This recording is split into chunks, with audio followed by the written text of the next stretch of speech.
Oh, Cayman moon, The voice of the Cayman Islands, Radio Cayman. shining down from above. We love our listeners. Radio Cayman in the Cayman Islands.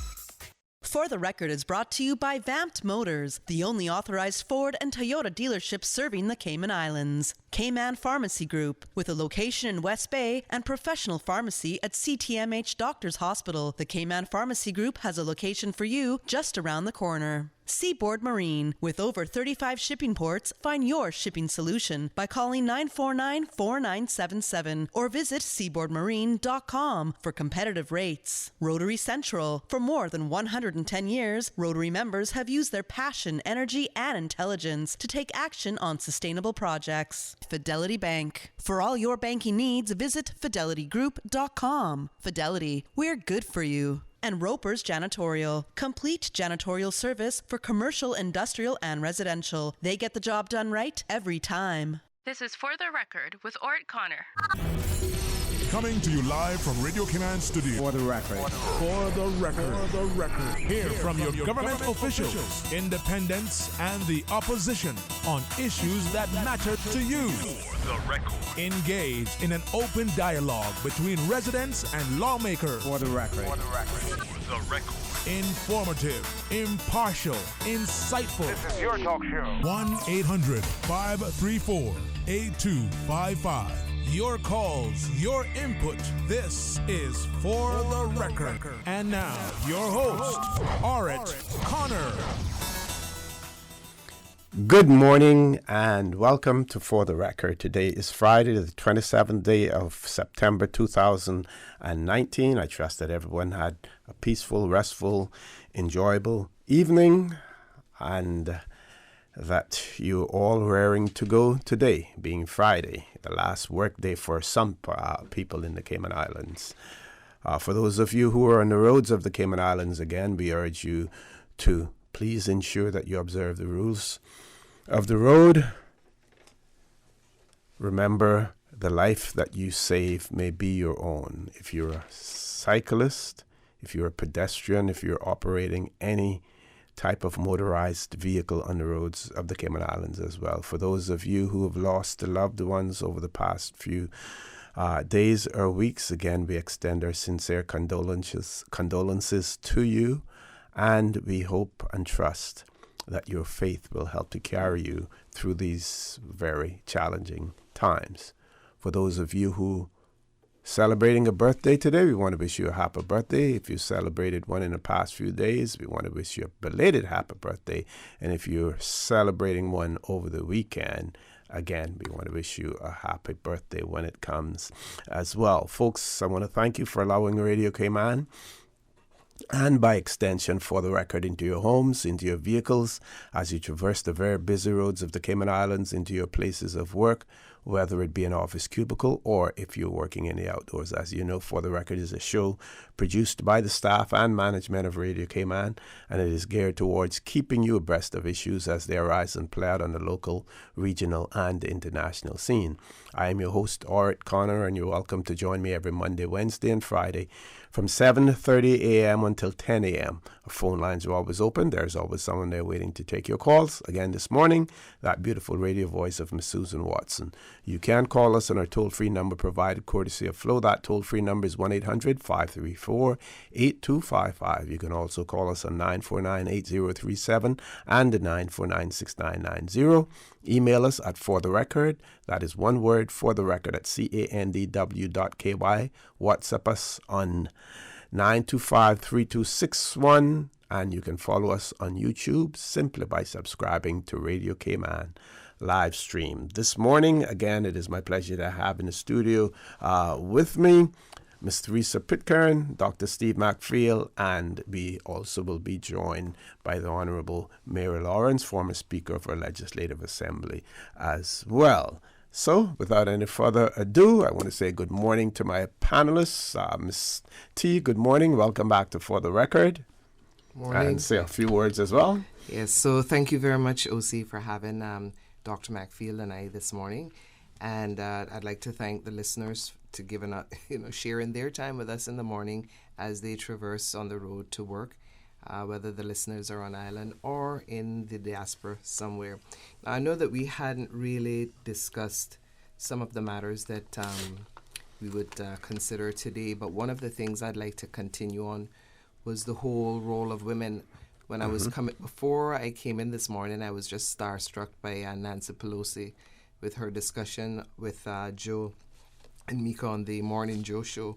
And she was talking a little bit about the plans with respect to the impeachment in the United States with Mr. Trump. And she's focused, she's very deliberate, she's decisive, and she's intuitive. I ran into my library because I remember years ago she wrote a book, and I decided to resurrect it and perhaps share a thought that she had. And the book is called Know Your Power, and it was a message to America's daughter by Nancy Pelosi. One of the things she said was, raising a family is challenging. I want women to know that the skills I acquired as a mother and homemaker have been invaluable to me. These same skills, so often undervalued, are transferable to many areas of life, including the United States Congress, which is where she started.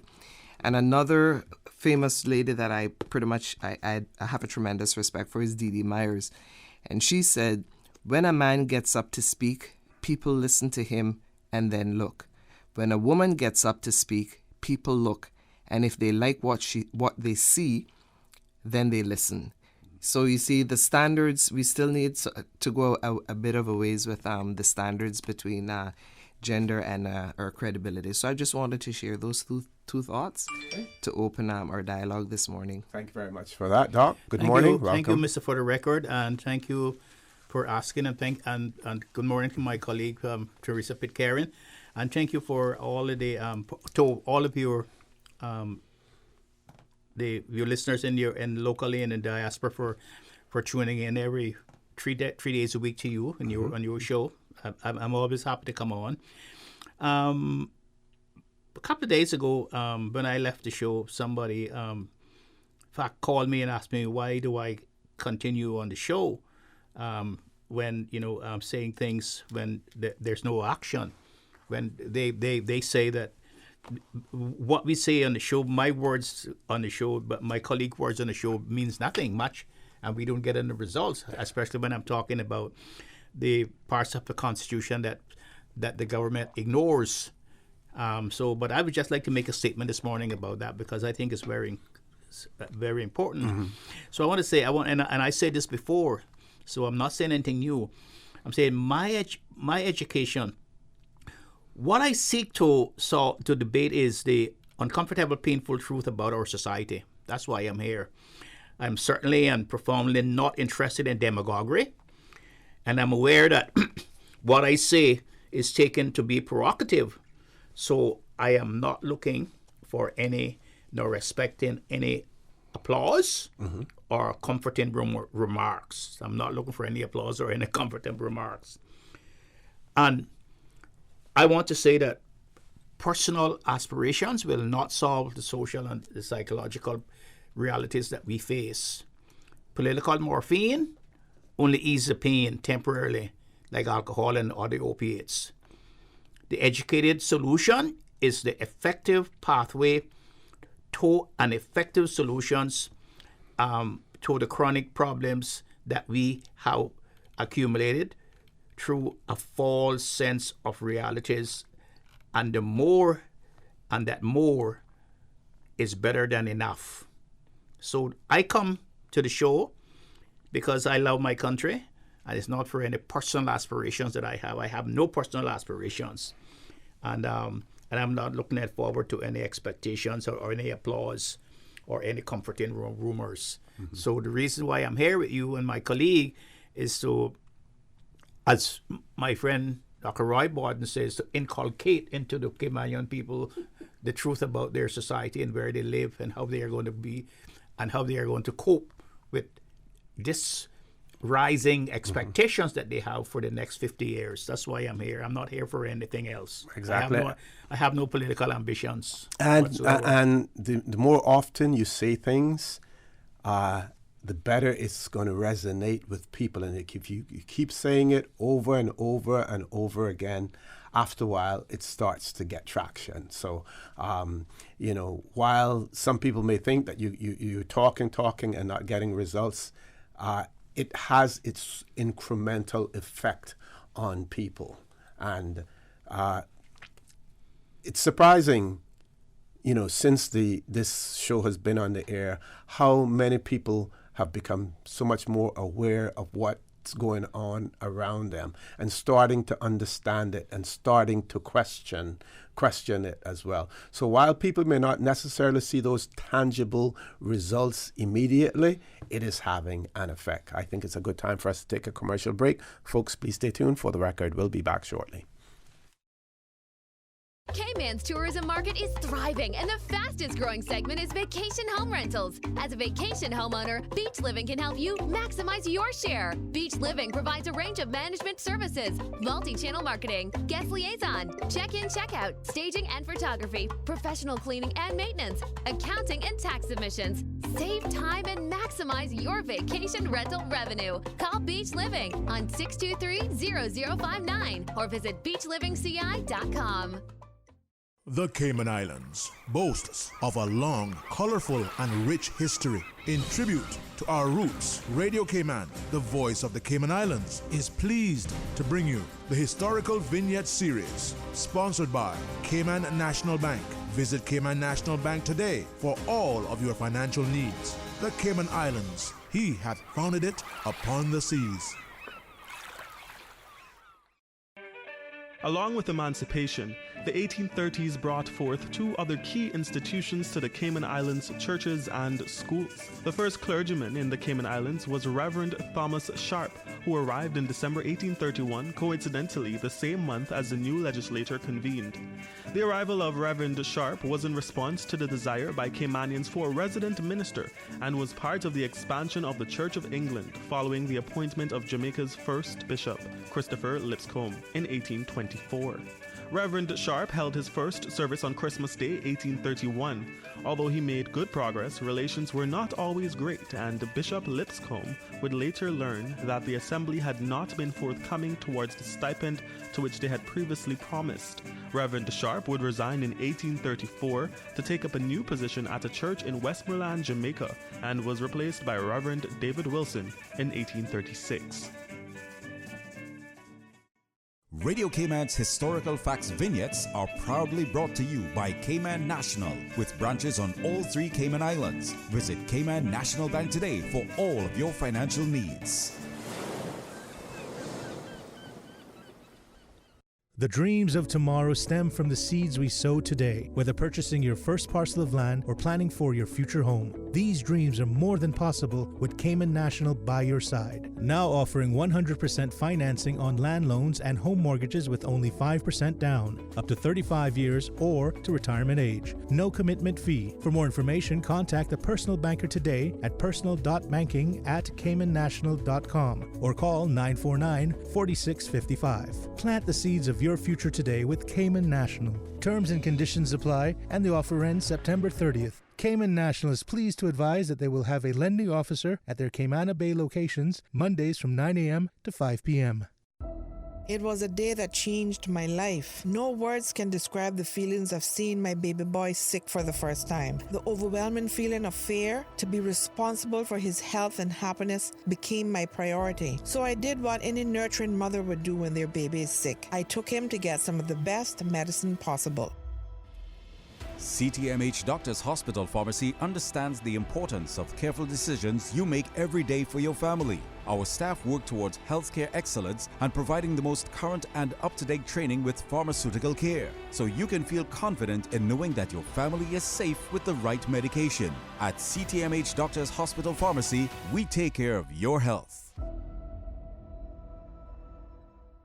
Have you seen the latest? Cayman has been ranked the most expensive place to live. It's time to buy smart. It's time to buy Ropers. Find everything for your home and kitchen at low prices at Ropers. Ropers Janitorial, 949-2511. Email janitorial@ropers.ky. Clean up your spending with Ropers Janitorial, 949-2511. Ropers Janitorial also offers complete janitorial service for commercial, industrial, and residential. They get the job done right every time. Ropers Janitorial, 949-2511. I'm going to Vamp Motors to test drive the new 7-seater Rush. They have some really sweet deals going on now, not true? Yep, on SUVs. And they sweeten the deal by giving you a warm oven-baked cookie with each test drive. Better test drive more than one, just to be sure. Take a test drive for a sweet surprise this month at Vamp Motors. Test drive any SUV and receive a freshly baked cookie. It's our way of saying thanks for dropping by to check out our huge sale on every SUV in stock. Save up to $4,400 during Vamp's summer SUV sale. That's every SUV in stock on sale for thousands off or cash back. Sweeten the deal only at Vamp Motors, Walkers Road.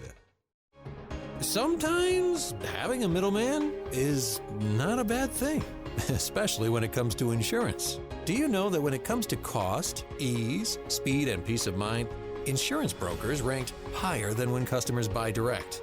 So, for all your insurance needs, call Fidelity Insurance. We're the middleman you want. Call us today at 949-7822. Fidelity. We're good for you. At Seaboard Marine, customers often ask us questions about their shipments. Hi, I'm thinking of buying a car from the States. Which port do you ship out of? Hi, we ship out of Miami, Houston, and Brooklyn. Just let us know your port of choice and we can provide you with a quotation and answer any questions you may have on insuring and protecting your vehicle during its journey. Shipping shore to shore, Seaboard. 2019 marks 100 years of junior achievement worldwide. Junior achievement in Cayman is now 29 years old.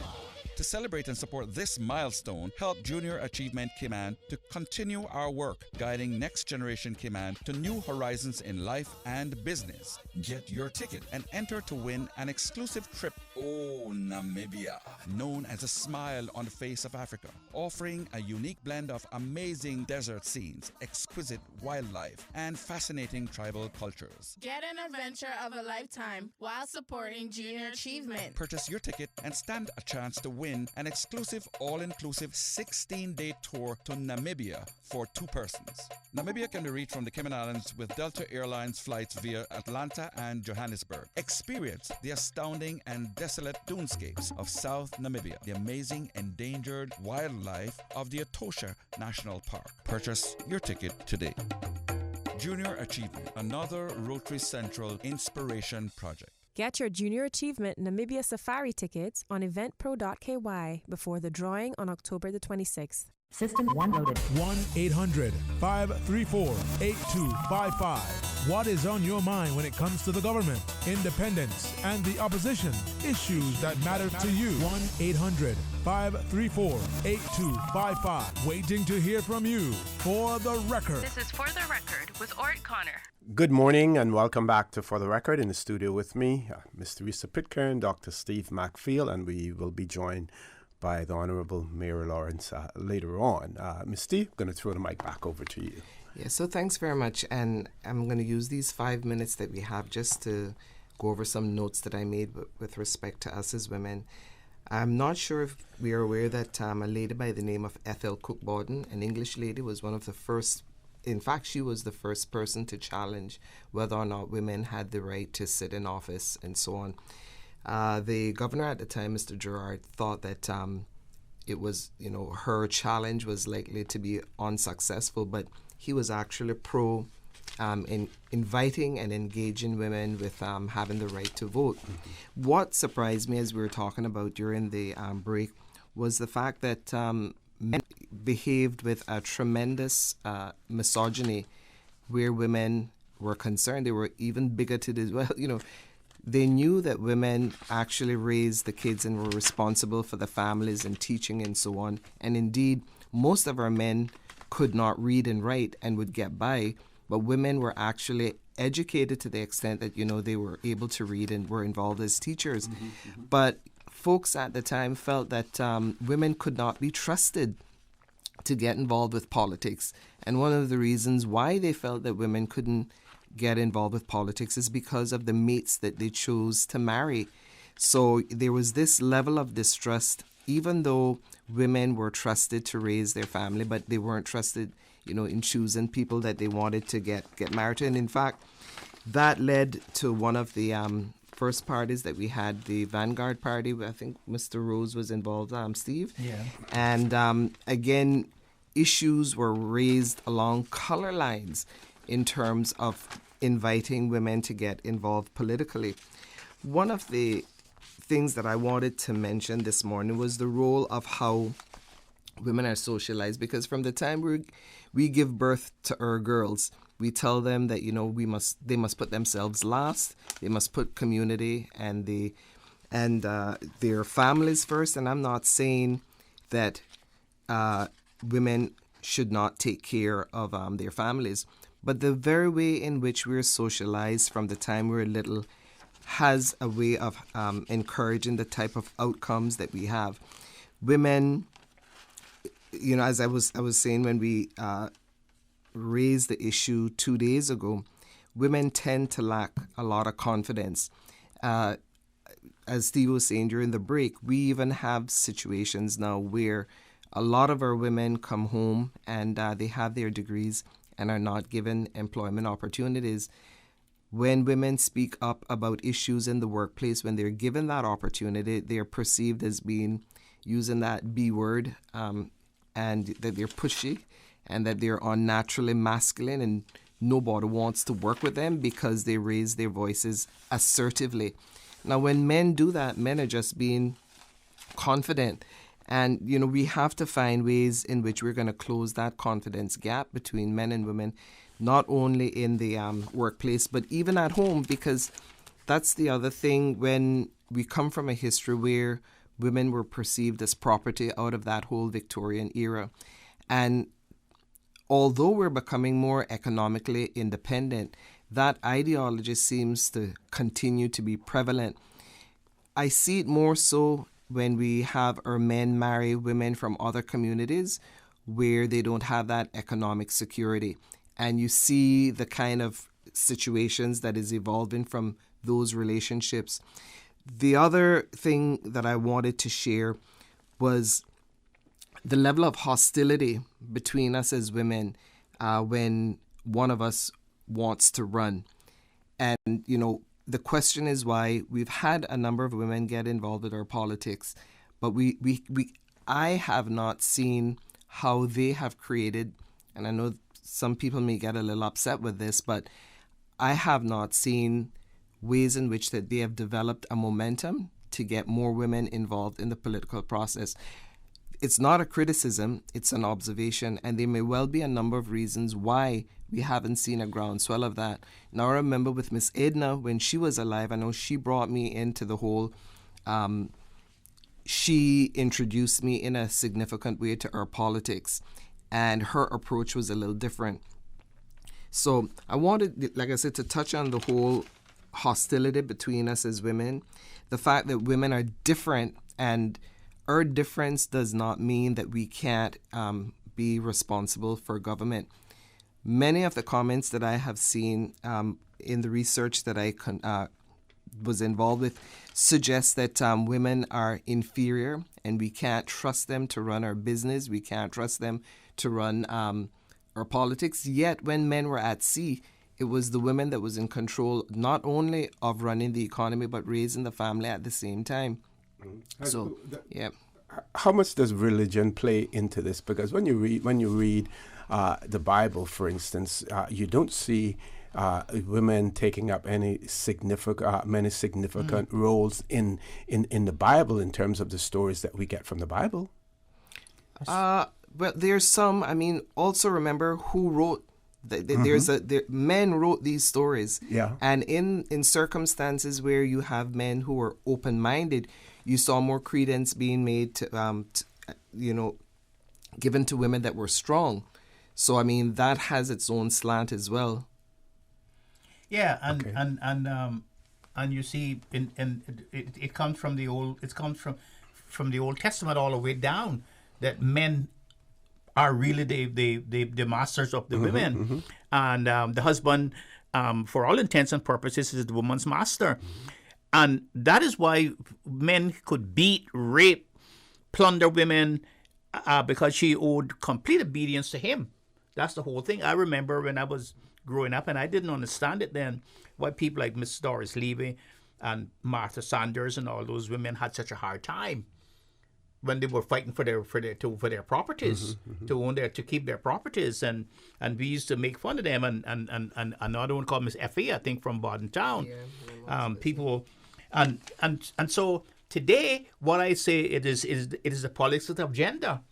It's the gender politics, and it hasn't moved on because we have not been educated in that respects and came on into to the realities of women face. It behoves me when I see women now who we sent our money to in the old days when we were all working up abroad to build the homes, to raise the children, to run the country. Okay. And today they're out cleaning the streets. Okay, we have to go to the 8 o'clock news, folks.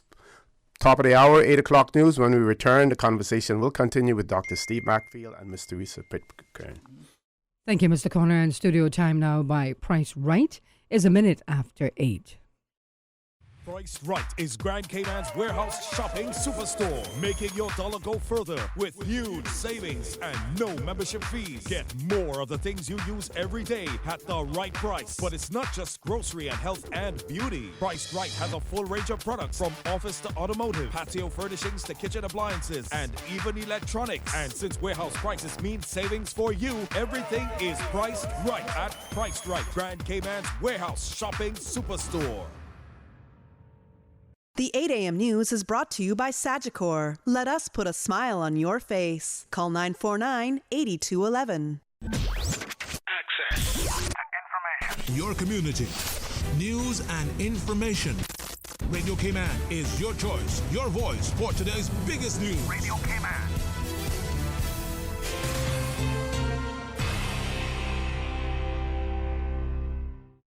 From Radio Cayman's newsroom, I'm Shanda Gallego with your latest news. October will have a 50% chance of being hotter than usual. National Weather Service Avalon Porter tells Radio Cayman this is coming off a hotter than usual August, with the max average daytime temperature clocking in at about 92.6 degrees. Rainfall was down by almost 40% as well, which is not expected for next month. The October to December outlook calls for a 40% probability of above normal rainfall. Historically, in October, November, December, there are about 22 to 39 wet days.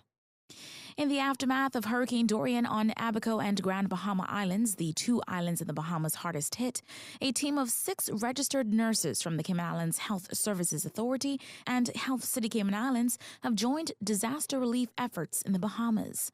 More from CIGTV's Donna Bush. While they're providing relief support to healthcare workers over a 2-week period, the group will be conducting clinics and assisting with any necessary medical care. Nurses from the HSAs are experienced in specialty areas from critical care and operating room to maternity and emergency care. The efforts are being organized by Health Minister Dwayne Seymour, HSA CEO Lizette Yearwood, and Chief Medical Officer Dr. John Lee. Now, 3 hospitals in Grand Cayman provided the Bahamas with over 4,000 pounds of medical supplies recently. Ms. Yearwood noted that a second group of medical professionals will be sent in early October to give some relief to the nurses who will then return home. The annual healthcare conference kicks off its 10th year at the Ritz-Carlton Grand Cayman. This event has grown in 10 years from just over 200 people in the first year to almost 1,000 delegates expected over the course of the next 3 days. Nancy Barnard from the Ministry of Health says it's a true testament to the way the event has grown and flourished. It's the first time His Excellency Governor Martin Roper has attended the event, and he took the opportunity to congratulate organizers on the value the conference brings, in particular, access to distinguished local and international speakers. These are leaders and in some instances pioneers in their respective fields. Our ability to provide such an accomplished panel is testament to the recurring success of this conference, and I thank them in advance for their participation. Audio there courtesy of CIGTV's live stream of the event on YouTube. This year's theme is Innovating the Future of Healthcare, building on a decade of progress. It promises to cover topics ranging from reverse innovation to telemedicine to antibiotic resistance. In other local news, AI Rentals donates $2,000 to Meals on Wheels. The company got the funds by donating $1 from every chair rental in August. The well-known service Meals on Wheels ensures the elderly and disabled residents on our island receive hot meals, delivering up to 40,000 meals each year, island-wide. And with chair rentals high during graduation season, AI Rentals saw it as the perfect opportunity to assist a cause near to their hearts. AI Rentals aims to keep the charitable momentum going by having a Meals on Wheels Dress Down Day. That's today. They hope they can continue to bring awareness and support for the organization. And it's your last chance to check out the current exhibition at the National Gallery, Inside Out. National Gallery's Jessica Ebanks tells Radio Cayman the new exhibition features artwork by inmates of Cayman's prisons and residents of the Caribbean Haven Residential Center who participate in the gallery's outreach program, Art Haven. Art Haven is a program that's been running for many years, which provides structured art classes within these facilities, as well as access to art materials. This program is instructed by Mr. Joseph Betty and is sponsored by Mr. Kevin Butler and Miss Lori Monk. The exhibition wraps up tonight. We now turn to the BBC with a check of international news. That is it for me. From Radio Cayman's newsroom, I'm Shanda Gallego. BBC News with Eileen McHugh. A British-flagged tanker seized by Iran in July has been released after being held for more than 2 months. The Swedish owners of the Stena Impero said the tanker had reached international waters and was heading for Dubai. It was seized 2 weeks after an Iranian tanker was detained by Gibraltar with the help of British Royal Marines. Iran accused the British tanker of violating international maritime rules. Election officials in Afghanistan say nearly half of ballot boxes are yet to be delivered to polling stations ahead of presidential elections on Saturday. Nearly 5,000 polling stations have been set up across the country and more than 70,000 troops have been deployed. Rwanda has abolished more than 1,000 laws dating from the colonial era. The State Minister for Constitutional and Legal Affairs told Parliament it was a cause for shame that Rwanda was governed by laws enacted by colonisers. The food and drink company Nestlé is stepping up checks on its coffee suppliers after tests showed that beans from some countries contained weed killer. The firm said some coffee shipments contained chemical residues close to the European regulatory limit. The wife of a man who has started a 10-year jail sentence in Iran on charges of spying for Israel says the allegations are bogus. Anousheh Ashuri, a retired civil engineer who has dual British and Iranian citizenship, was convicted in July of spying for Israel's Mossad intelligence agency. Ukraine's previous foreign minister, Pavlo Klimkin, has contradicted claims by President Trump relating to the sacking of the country's former prosecutor general. President Trump has repeatedly alleged, without providing evidence, that the former US Vice President, Joe Biden, demanded the prosecutor be sacked because he was investigating a Ukrainian company his son worked for. That's the latest BBC News. The 8 a.m. news is brought to you by Sagicor. Let us put a smile on your face. Call 949-8211. Think about something that makes you happy. Did it make you smile? We know it did. Because that's what we do at Sagicor. Put smiles on our clients' faces every day. With a large range of products to cover your family, it's no wonder most locals choose Sagicor for their life insurance needs. Serving the community for over 25 years. Let us put a smile on your face. Call your Sagicor advisor today. Access to information. What's happening in your community? News and information, music and more. You can find us. www.radiocayman.gov.ky. Like us on Facebook and follow us on Twitter. Radio Cayman is your choice, your voice for today's biggest news. Radio Cayman.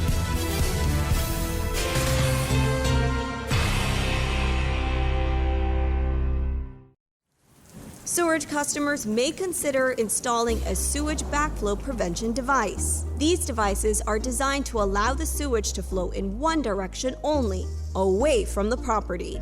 property owners are warned, however, that these devices require regular maintenance and inspection. Should you choose to install one, installation should only be carried out by a knowledgeable and licensed plumber. For more hurricane preparedness tips, visit the Water Authority's website at www.waterauthority.ky or follow us on social media. The Weather Report is proudly sponsored by Super Stitch Sewing and Fabric Center, your one-stop household store at 39 Pasador Place, Smith Road. Still offering the best prices in town. Call 949-2833 or go to superstitch.com.ky. Thinking of decorating your home or your apartment? Then Super Stitch is the place for all your household needs. We have sheets, comforters, bathroom accessories, curtains, and a whole lot more. We are the original curtain store with curtains for every room in the house. Some special Nolan curtains for $10 a panel. Yes, just $10 a panel. Come see us today at Super Stitch. Super Stitch, your one-stop household store at 39 Pasadora Place, Smith Road. Still offering the best prices in town. Call 949-2833 or go to superstitch.com.ky.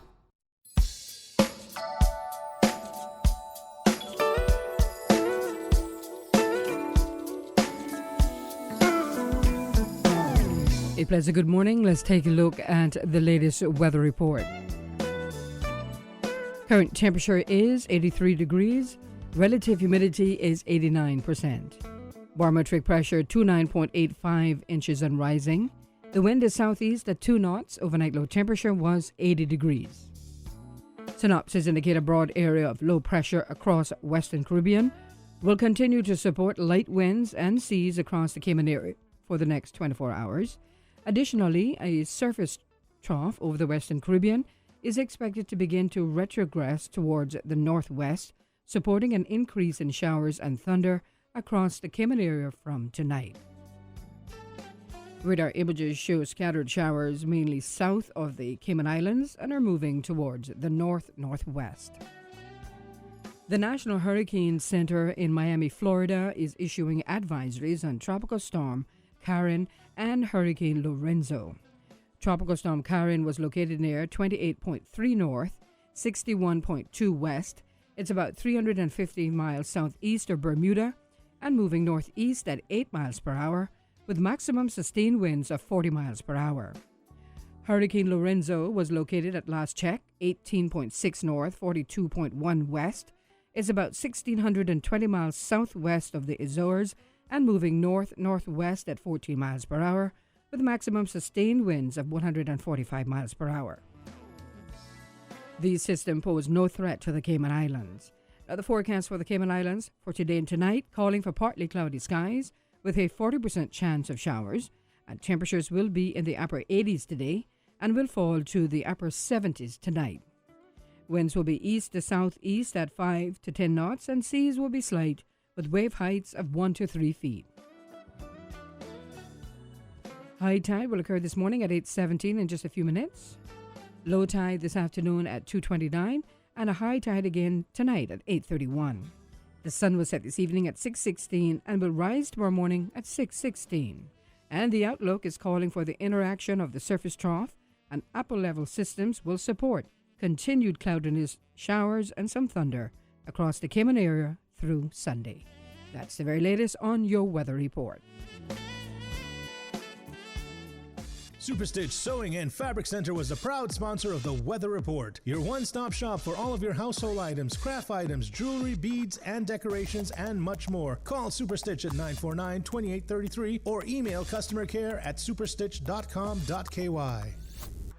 Thinking of decorating your home or your apartment? Then Super Stitch is the place for all your household needs. We have sheets, comforters, bathroom accessories, curtains, and a whole lot more. We are the original curtain store with curtains for every room in the house. Some special Nolan curtains for $10 a panel. Yes, just $10 a panel. Come see us today at Super Stitch. Super Stitch, your one-stop household store at 39 Pasadora Place, Smith Road. Still offering the best prices in town. Call 949-2833 or go to superstitch.com.ky. Are your appliances in need of an upgrade? Then you have to check out the big LG appliance sale at Brand Source Home Gallery. This week only, Brand Source has reduced all LG appliances by 20%. That's right, 20% off all LG appliances. Come in and check out our 4-piece kitchen packages in beautiful black stainless steel or regular stainless steel. Or perhaps you need a new washer or dryer. Discover why LG has the most J.D. Power Awards for home appliances and receive 20% off at Brand Source Home Gallery in Industrial Park. Sale ends September 28th. Call 623-5000 for details.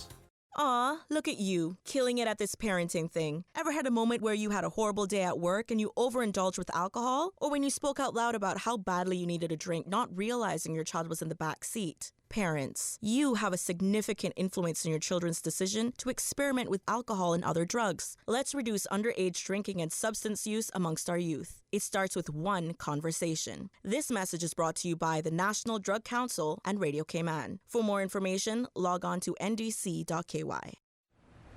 The traffic report is brought to you by Subway. Planning a meeting, event, or office celebration? Visit subway.ky to place your catering order today. Top of the morning once again. Let's take a look at traffic. Traffic busy coming off of the Linford-Pearson Highway on Agnes Way.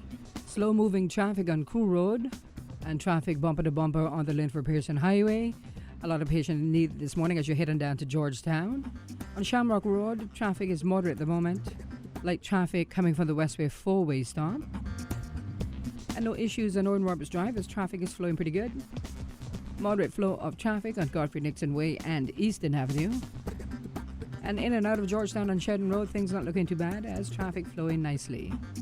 Nice movement of traffic on Edward Street in front of the Georgetown Post Office.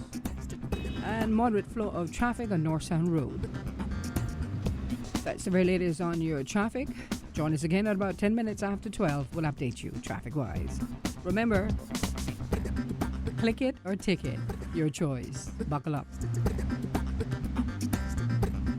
Do you ever have those days when you have to get a super early start, or you're out late at night and want something fresh and healthy to eat? Subway has now opened their third 24-hour location for you early birds and night owls. Subway Countryside in Savannah is now open 24 hours. So now you can grab any of Subway's fresh menu items any time of the day at 3 convenient locations: Countryside in Savannah, Anderson Square in Georgetown, and Centennial Towers West Bay. Subway, eat fresh. The traffic report is brought to you by Subway. Planning a meeting, event, or office celebration? Visit subway.ky to place your catering order today. From happy beginnings to happy ever after. Brit-K protects your lifestyle with the best insurance cover at the best possible price. Health insurance with far-reaching benefits. 95% of claims settled in 5 days. Low-cost life insurance. And investments. Security in retirement. With a custodian pension plan. For happy beginnings and a happy ever after. Visit Brit-K.ky or call 949-8699. Brit-K, where people come first. Always ensure that food preparation utensils are washed with a strong detergent and rinsed in hot water in the event that they have made contact with flood water. Boil silverware for 10 minutes and immerse glass, porcelain, china, and plastic items in a solution of hot water and 10% chlorine bleach before use. For more post-hurricane food safety tips, visit DEH website at deh.gov.ky. For the record, with Orrett Connor. Initiating system. For information that matters. For the record, with Orrett Connor. Continues right now on Radio Cayman. Good morning and welcome back to For the Record. In the studio with me this morning, Dr. Steve McField, Miss Teresa Pitcairn, and we have now been joined by the Honorable Mayor Lawrence, former Speaker of our Legislative Assembly. Madam Speaker, good morning. Welcome to For the Record. Good morning, Mr. For the Record, as Steve calls you. I don't know if he doesn't know your name. Good morning, Dr. McField. Good morning, Ms. Pitcairn. And good morning, Cayman and the Cayman Islands throughout the world where you listen to this program. I came in this morning, but last night we were at the Clifton Hunters School, Mike Commett and I, setting up a historical exhibition until midnight. And when I was coming out, I made 3 trips home and 3 trips, in fact, to the center because we only have cars to drag things up and down. and to pick up extra stuff that we needed to fill out the exhibition. And every time I came out of the road, the junction road there was that wall that everybody's been talking about. And I want to say something about that this morning. It's a death trap. I don't know who's going to be the first one, whether it's going to be a school bus load of children, whether it's going to be trucks coming down. I don't know what it's going to be. But why is it, and I'm going to raise that question loud here this morning, why is it that there are two standards being operated in this country when it comes to the implementation of our laws? I want to know why, and I'm going to ask it because I have several incidents I want to bring up here this morning. Yeah, when you have money, it's one way, and then when you don't have money and clout, that's the other way. It's the other way. So the poor man continues to suffer. He's the one that they keep putting their foot on and holding him down. Well, I looked at that. They did not even leave enough space to put a sidewalk along the front of that. And how the men with the boats that have to back down there, but that slip has been there for generations to launch their boats, how they're going to get around that corner with that heavy wall there, I don't know. It is a serious hazard. And it's been allowed to continue. Yeah, I mean, the minister, the former leader of the opposition was here last week, loud and clear about it, called in planning twice, called in the police, called in NRA, and nothing has been done. And I don't want to take away from Ms. T's time, but I'll make it up to her. Similar situation we see in the paper a few days ago about the clearing of the mangrove by some resident in the Cayman Kai area. Why is it that government feels that they're so impotent that they cannot, that we don't have the laws to control the clearing of land? No, they don't have the laws for that, but poor little OC, when he was allowing one of his friends to use his property on Old Crew Road to store his vehicles and help me to fill in the land and process a little topsoil, was squeezed, had to get Dr. Steve to go with me to court on 3 occasions. I would have gone probably more than that because the planning people never showed up. That's right. If Dr. Macfield didn't, stand up and say enough is enough. And wasting time. But yet, someone in Cayman Kai can clear the vegetation that is going to help to protect their property, and they say nothing that they can do about it. It is unbelievable. Well, you only have to look. The new style now is to leave the little fringe of trees along the front, like they did along that strip across the street from Royal Bank in Red Bay, going all the way down, while they build out into the sea, enlarge their property by building out into the sea. Then they take the little strip down and pretend it was all there before. But haven't been here long enough to know where that old road was and how the sea came across it and how many evenings I had to take off my shoes and walk through the salt water. They cannot tell me. I don't know where the lines were. Yeah.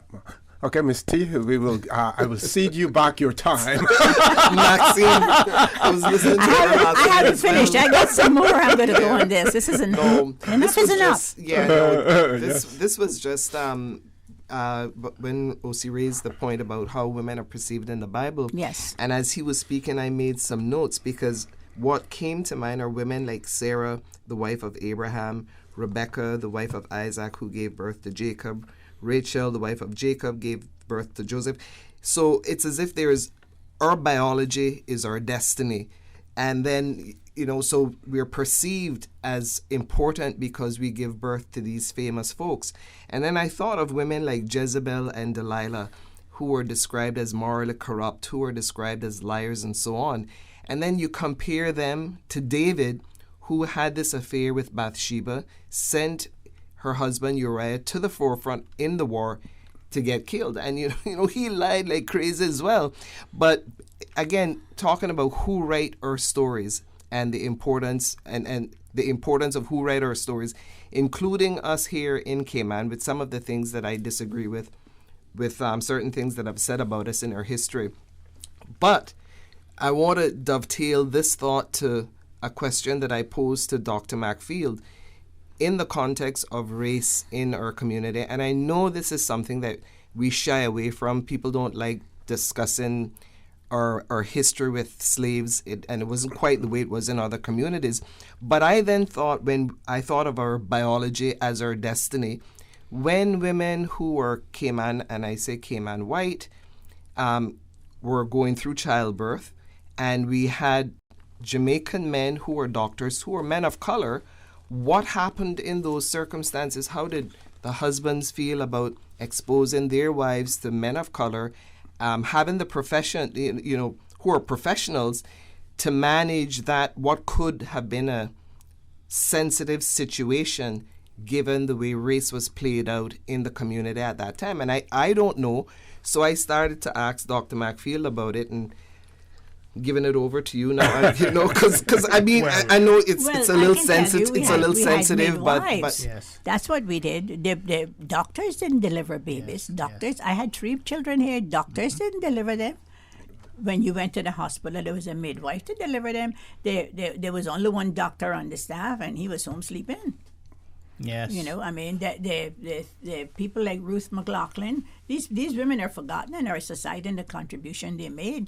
But people like her and Miss Annie and Miss Pinky and all of them, they carry the healthcare services in this country. And I can tell you what, I wish I had Miss Mother around to clean that hospital because it could do a good scrubbing. So people like Dr. Rose or Dr. Ellington didn't have any role or anything like that when it came to those things? Mostly, I think they did surgery. And they did, I don't know, general stuff like, you go there and you say, I got cold, and they give you a prescription. I don't know that they did any actual... They did some deliveries too. Some deliveries as well. Yeah, Dr. Rose did some deliveries. He delivered me with Miss Clotilda Seymour. But sometimes a doctor had to be called in. My grand-aunt also was a midwife, Malvina McField, and she had a clinic down in the old McField family house, and she worked with Dr. Overton. She was his nurse at the time. But the suffrage that produced the difficulties of women getting into politics was not the only thing that women had to face, because there was a time here when we didn't want to talk about it, and we tried to hide it under the historical rug. But there were times here when women suffered, and some women died in childbirth because the doctor that had to attend to them in their medical distress were Jamaicans, and they were black. I remember one woman died in childbirth, and I was asking. I heard my parents talking about it, and they were talking about it and say that the reason why she died in childbirth was because Dr. Ellington, who was from Jamaica, and he was real black, the husband. The white husband wouldn't allow him to examine his wife naked. You see his wife in naked state.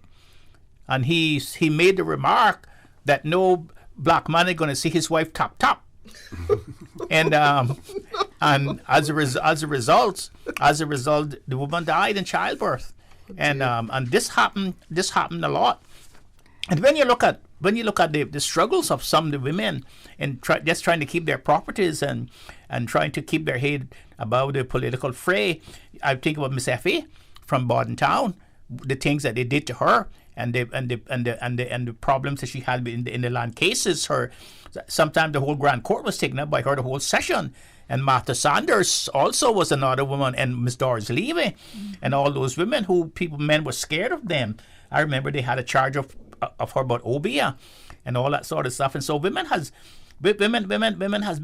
suffered in this country. And I remember I was down to the Grand Court one day. I must have been like 9 or something like 10. I'd come out of school and I heard about this case, and I went down to the Grand Court. I was peeping through the window.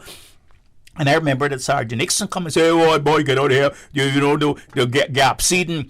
Look right into those people's faces." Those times the Grand Court was in the town hall, and the windows were wide open. And the windows was wide open. You were peeping in there. Or anything else. Yes. Yeah. And the man, I think he got 10 years in Jamaica, because he had I think it's 10 years. Yes, he had 8 or 9 children, and he had a child by each daughter, and he had burned the house down because the last daughter refused to have sexual intercourse with him, and she would try to protect herself, and he burned the house down over the children's head. And I remember they sent him to Jamaica Penitentiary, and I came home, and I was telling my mother about it, and they, hush up, you mustn't say that. That's a bad thing. And I remember, many years later, I was at a meeting in West Bay, and I was at a town hall. And Benson was having a meeting. I was down there, and this guy came up and said, "Oh, you from Georgetown? Where you come down here from? This meeting have nothing to do with you. You should stay in Georgetown where you belong to." And I was told me that several times. Yes. And I was getting into a row with him, and somebody said, "Don't bother with him, Macfield. His father is his grandfather." And so that tells you what women suffered here. And so the women are suffering the same way, because now they were better educated then. They had the best jobs. Now they're becoming more educated. They got degrees in law and science and medicine and everything, and they can't get jobs when they come home. I mean, to me, I just can't believe that this is the same society that I grew up in, the same society that I sacrificed to come back to. It seems to me that it's like, where's your reality? I mean, had it been my grandfather Lemmy's days and all those sort of stuff and things like that, they would have gone and knocked that wall down with some sledgehammers. That's what they would have done. And by the time they get up in the morning, the wall would not be there anymore. Okay. And they would have stunned the consequences of it. But we now extremely passive. Passive. Yes, yeah. Time for us to take a commercial break, folks. Please stay tuned. For the record, we'll be back shortly. 2019 marks 100 years of junior achievement worldwide. Junior achievement in Cayman is now 29 years old. To celebrate and support this milestone, help Junior Achievement Cayman to continue our work guiding next generation Cayman to new horizons in life and business. Get your ticket and enter to win an exclusive trip Namibia, known as a smile on the face of Africa, offering a unique blend of amazing desert scenes, exquisite wildlife, and fascinating tribal cultures. Get an adventure of a lifetime while supporting Junior Achievement. Purchase your ticket and stand a chance to win an exclusive all-inclusive 16-day tour to Namibia for 2 persons. Namibia can be reached from the Cayman Islands with Delta Airlines flights via Atlanta and Johannesburg. Experience the astounding and desolate dunescapes of South Namibia, the amazing endangered wildlife of the Etosha National Park. Purchase your ticket today. Junior Achievement, another Rotary Central inspiration project. Get your Junior Achievement Namibia Safari tickets on eventpro.ky before the drawing on October the 26th. It was a day that changed my life. No words can describe the feelings of seeing my baby boy sick for the first time. The overwhelming feeling of fear to be responsible for his health and happiness became my priority. So I did what any nurturing mother would do when their baby is sick. I took him to get some of the best medicine possible. CTMH Doctors Hospital Pharmacy understands the importance of careful decisions you make every day for your family. Our staff work towards healthcare excellence and providing the most current and up-to-date training with pharmaceutical care, so you can feel confident in knowing that your family is safe with the right medication. At CTMH Doctors Hospital Pharmacy, we take care of your health. I'm going to Vant Motors to test drive the new 7-seater Rush. They have some really sweet deals going on now, not true? Yep, on SUVs. And they sweeten the deal by giving you a warm oven-baked cookie with each test drive. Better test drive more than one, just to be sure. Take a test drive for a sweet surprise this month at Vant Motors. Test drive any SUV and receive a freshly baked cookie. It's our way of saying thanks for dropping by to check out our huge sale on every SUV in stock. Save up to $4,400 during Vant's summer SUV sale. That's every SUV in stock on sale for thousands off or cash back. Sweeten the deal only at Vant Motors, Walkers Road. Logic Fiber Internet is the fastest internet on the island. And it's gotten even better, because when you sign up now, you get 1 month free. Sounds great, but there's some very real drawbacks. Your kids will never leave. You'll have nothing to complain about. And you can't blame your online gaming stats on anything but skill. Sign up now for Logic Fiber Internet for the fastest and 1 month freest internet on the island. Visit logic.ky to sign up. Terms and conditions apply. Show your support for the scuba diving and water sports industry at the 2019 International Scuba Diving Hall of Fame Gala Induction Ceremony on Friday, October 4th at the Margaritaville Beach Resort. Tickets cost $75 pre-sold or $100 at the door, so get your tickets today. Tickets are available from the offices of the Department of Tourism and the Cayman Islands Tourism Association. The International Scuba Diving Hall of Fame Gala Ceremony, Friday, October 4th. Get your tickets now. System 1 loaded. 1-800-534-8255. What is on your mind when it comes to the government, independence, and the opposition? Issues that matter to you. 1-800-534-8255. Waiting to hear from you. For the Record. This is For the Record with Orrett Connor. Good morning and welcome back to For the Record. In the studio with me, Dr. Steve McField, Ms. Theresa Pitcairn, Honorable Mary Lawrence. Madam Speaker, back over to you. Me? Yes, ma'am. Oh, okay. I want to go back a little bit here now. Yes. There was an article published in the papers here a few days ago, which I didn't see. I had to go online to read it, but I heard about it, where they have decided that they're going to protect the Cayman parrot. And the way they are going to protect it is they've made this window from the 1st of September to February, in which their team will come to your house and they will check how you keep your little parrot, and they will put a little tag around his leg with his number on it, and they will put a little chip in him like they put in little dogs and cats, and then you'll be able to keep the parrot. Of course, if you don't obey that little thing that they just put out, and it's a because it's not in the law that I can as far as I can understand, you will be fined up to $500,000 and in prison for up to 4 years. Now, the parrot is an endangered species. I wonder if they're going to put a chip in me too when they come. My parrot's 54 years old. Are they going to put a chip in me too? Because I'm an endangered species. Every Caymanian in this country is an endangered species. Yes. I have reached that conclusion when I see what's happening around here. But more than that, the person who is going to be handling all of this is someone who came here doing something entirely different but has now been picked up by the government and put in DOE and you got to go to them and you go to him and get all this information and all this good stuff. Why is it that with all the young people we have training in marketing and in the sciences, we have to find a job for yet another person, create a job for yet another person in this community? Why is it that Caymanians are told you have to apply for a job? They can't be offered a job. But yet when the crunch comes, jobs can be created. We just had it happen again in the Deputy Governor's office. I'm sorry, I'm going to call this out because it is time to call it out. In the parrots, I don't know how many of them in my 2 almond trees and birch trees around my yard this morning. And I don't know if mine is an expatriate or not. I've been in our family 54 years. But I didn't really ask her. She plays ball and all that kind of stuff. Whatever she heard the children do, she does too. But beyond all of that, if they want to protect the parrots, if they want to protect the banana orchid, if they want to protect the thatch trees, these are the national symbols of this country. Why are they allowing developers to put bulldozers in and clear the land flat? Right. Every single tree, shrub, grass, everything else is cleaned off of the land. We have housing developments going up in the Boddentown district, 250 houses at a time. We just had 250 that Frank calls Penguin Country, we call it. Now another 200 down behind the plum tree.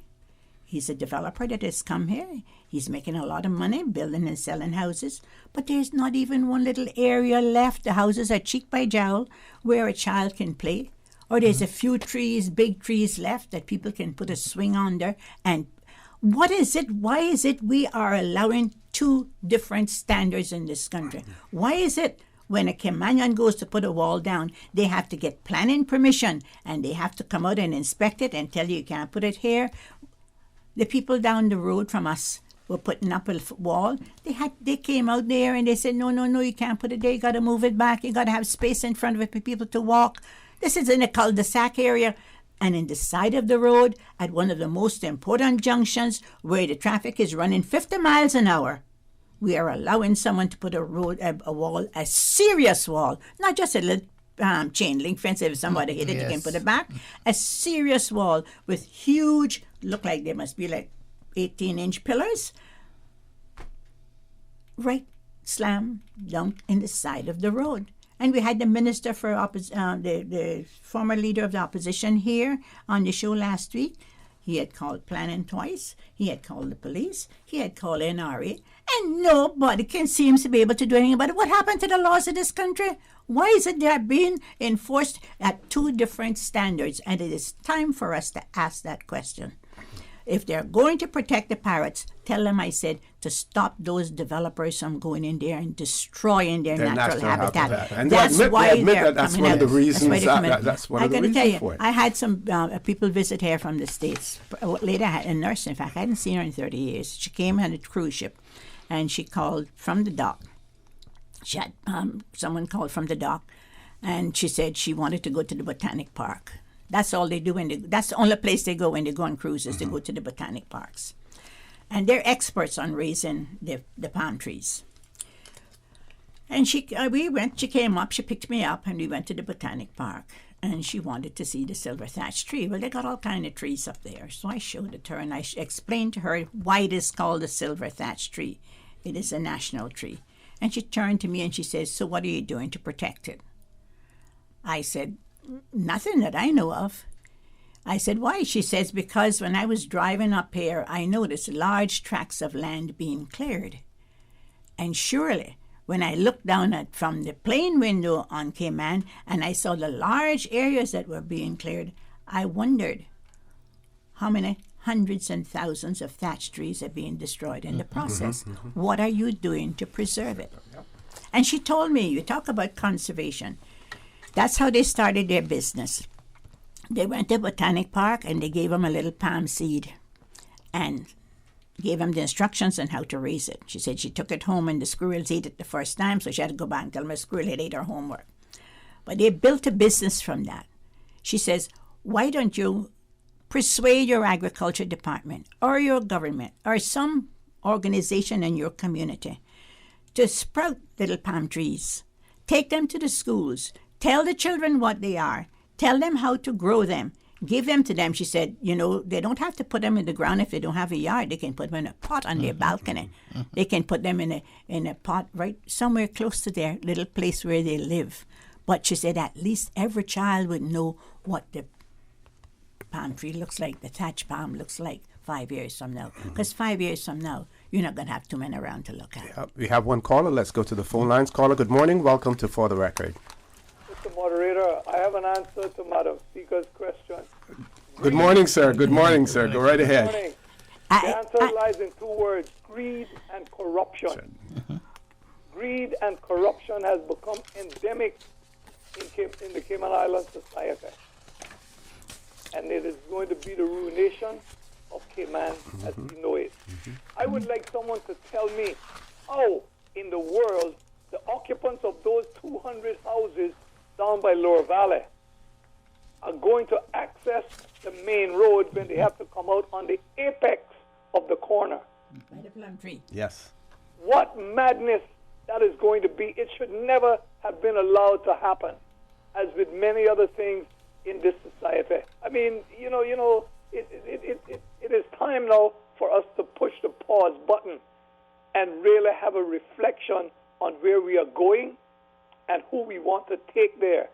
Because daily I hear stories about Caymanians falling through the cracks. Can people see that there is a collapsing of the middle class? Soon there are only going to be two classes, top and bottom, because the centrifugal forces are pushing the middle class into poverty. And still we are rushing headlong, going, as the old people used to say, we are going to hell in a handbasket. Well, Dr. Roy, it seems to me that it's now that we may get the east-west arterial extended from Horse Road because this subdivision is going in there. That's what that's what it seems to me, because But where are they going to go with it? I hope you're right. Well, it's going to go north of the subdivision and intersect the subdivision. That's where it's going to go because it's been roughed out already. And now that they have put it in there, now I see now that they have found money now to extend it up now to look out. Okay, that is all well and good, but that is only a temporary solution. That's right. Because like Parkinson's law, which says that work expands to fill time, you build more roads, you're going to get more cars. Yes. Here is where the solution lies. We have to come to a decision that there are too many cars on the road. Precisely. That's what OC keeps saying. We have to begin to limit that. But here's the quandary we are in. We have a consumption-based economy.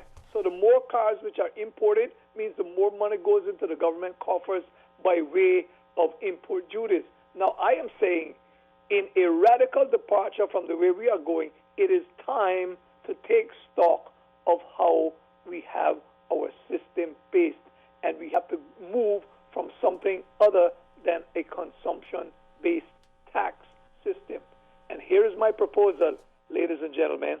I propose that we have some form of property tax, and we can do that easily so that the Caymanians are not disadvantaged by saying we can allow, for example, $1.5 million for someone to have their private home. That will be a tax break. Over and beyond that, you have to pay a tax, and particularly on people who have land that they're speculating on.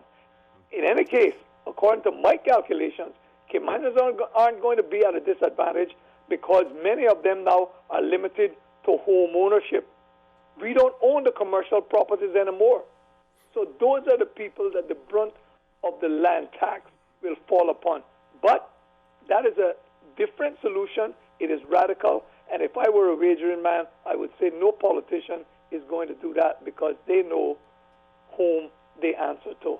So, Mr. Borden, just let me ask you then, how is that going to fare with the people now who can't afford to have a home, and now they're going to buying second-hand containers and building homes out of those? What do you think the future of that's going to be? I dread to consider what kind of future those people are going to have. What it means is that those people are going to have to be wards of the state at some point. And the sooner the state realizes that, the better it would be for them, for it is they who brought the burden on these people, why they can't realize the Caymanian dream. You know, I look at the future of this society, and to me, it's not a good future. It's not a good future. And as a historian, I say we're headed for social upheaval. So let those people who are naive believe that they are safe in their gated communities. Because you know what? There is no person more dangerous than those persons who realize they have nothing to lose. Well, that's Dr. Roy, I want to thank you very much for that. Yes. We have to go on past our commercial break, but we want to thank you very much. Folks, please stay tuned for the record. We'll be back shortly. Have you seen the latest? Cayman has been ranked the most expensive place to live. It's time to buy smart. It's time to buy Ropers. Find everything for your home and kitchen at low prices at Ropers. Ropers Janitorial, 949-2511. Email janitorial@ropers.ky. Clean up your spending with Ropers Janitorial, 949-2511. Ropers Janitorial also offers complete janitorial service for commercial, industrial, and residential. They get the job done right every time. Ropers Janitorial, 949-2511. 2019 marks 100 years of junior achievement worldwide. Junior achievement in Cayman is now 29 years old. To celebrate and support this milestone, help Junior Achievement Cayman to continue our work, guiding next generation Cayman to new horizons in life and business. Get your ticket and enter to win an exclusive trip, Namibia, known as a smile on the face of Africa, offering a unique blend of amazing desert scenes, exquisite wildlife, and fascinating tribal cultures. Get an adventure of a lifetime while supporting Junior Achievement. Purchase your ticket and stand a chance to win an exclusive all-inclusive 16-day tour to Namibia for 2 persons. Namibia can be reached from the Cayman Islands with Delta Airlines flights via Atlanta and Johannesburg. Experience the astounding and desolate dunescapes of South Namibia, the amazing endangered wildlife of the Etosha National Park. Purchase your ticket today. Junior Achievement, another Rotary Central inspiration project. Get your Junior Achievement Namibia Safari tickets on eventpro.ky before the drawing on October the 26th. Super Stitch is having a huge after summer fabric clearance. 25% off most fabrics for 2 days only. So if you snooze, you'll lose. This Friday and Saturday, September 27th and 28th. Lots of African prints, suit-ins, dress prints, and solids. Don't miss these fantastic savings on most fabrics at Super Stitch. Super Stitch, your one-stop household store at number 39 Pasadena Place, Smith Road. Still offering the best prices in town. Call 949-2833 or go to superstitch.com.ky. Looking for a new car? We can give you a zillion reasons to switch to electric. They cost you less to run. They helps to save the planet. They are free charging stations all across Grand Cayman. Low maintenance needs. They're quiet both inside and out. And they're the future. But most of all, the government has reduced custom duties on electric cars. For cars valued below $30,000, you now don't have to pay anything. Visit the Ministry of Commerce, Planning and Infrastructure Facebook page for more information on electric cars. Think about something that makes you happy. Did it make you smile? We know it did, because that's what we do at Sagicor. Put smiles on our clients' faces every day. With a large range of products to cover your family, it's no wonder most locals choose Sagicor for their life insurance needs. Serving the community for over 25 years. Let us put a smile on your face. Call your Sagicor advisor today. For the record, with Orrett Connor. Initiating system. For information that matter. For the record, with Orrett Connor. Continues right now on Radio Cayman. Good morning and welcome back to For the Record. In the studio with me, we have Honorable Mayor Lawrence, former Speaker of the Legislative Assembly, Ms. Teresa Pitcairn, Dr. Steve Macfield. One of our listeners has written and said, good morning, OC, and to your panel. Honorable Speaker Lawrence is absolutely right about the double standard in this country. A good example is the DOE and the National Conservation Council. They are quick to point out that they have only required an EIA for 1% of any development application put to the Central Planning Authority. What the DOE and the NCC, National Conservation Council, isn't saying is what those projects were that they actually requested an EIA for. Roads that would benefit every Caymanian and farm roads. That is what they require EIAs for. And for a listening audience, I should point out that EIA is an environmental impact assessment that needs to be done. The writer goes on to say, but yet, every person who flies into Cayman and wants to tear down every mangrove on the West Bay Peninsula has no problem getting through. Hypocrisy. So that's the view of one of our listeners. I want to thank them for the comments as well. Who's next? Anyone? Well, the double standard, you know, and I'm going to say this now, and I'll probably I probably won't be here the next time, although, because, but I'm going to say it anyway. Every time that something of serious matters is brought to seeps out, and the public hears about it and picks it up and tries to run with it, like the business about the dock in Georgetown. Every time that happens, and at every stage of it, you get some little story coming out that is supposed to distract from that and get the people's attention focused somewhere else so that you don't have to deal with it. Now, we went through the whole thing of, you got to get a petition. And you got to have this percentage to get a petition. Well, there's no law that says any of this, but government has said so that we have to get this petition. We get the Constitution gives evidence of what to be done, or gives allowance for it to be done, but there's no law to implement it. Mm-hmm. So they go ahead, they get the petition, and they get the signatures. They get there with it, and they say, oh, but you got to have these signatures verified. We forgot to tell you that. The governor comes up with that, and he uses his executive powers to say it, because there is no law, and when he speaks without a law, he speaks on his executive powers.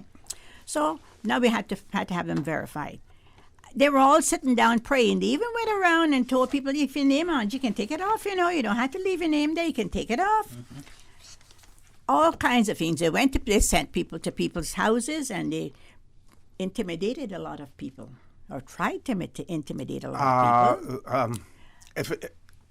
If you could explain that, is it there? Because what we don't want to do is we don't want to cast any aspersions on those election officers let me finish, Madam Speaker. We don't want to cast any aspirations on those election officials who went to people's house. Now, is it because their presence? We need to explain. Is it the mere fact that they were there, people felt intimidated, or is it their actions that intimidated the people? We have to make that clear, because I don't believe it were their actions. People felt intimidated by the fact that people were being sent to their houses to find out who they were, to put a face with the name that they had before.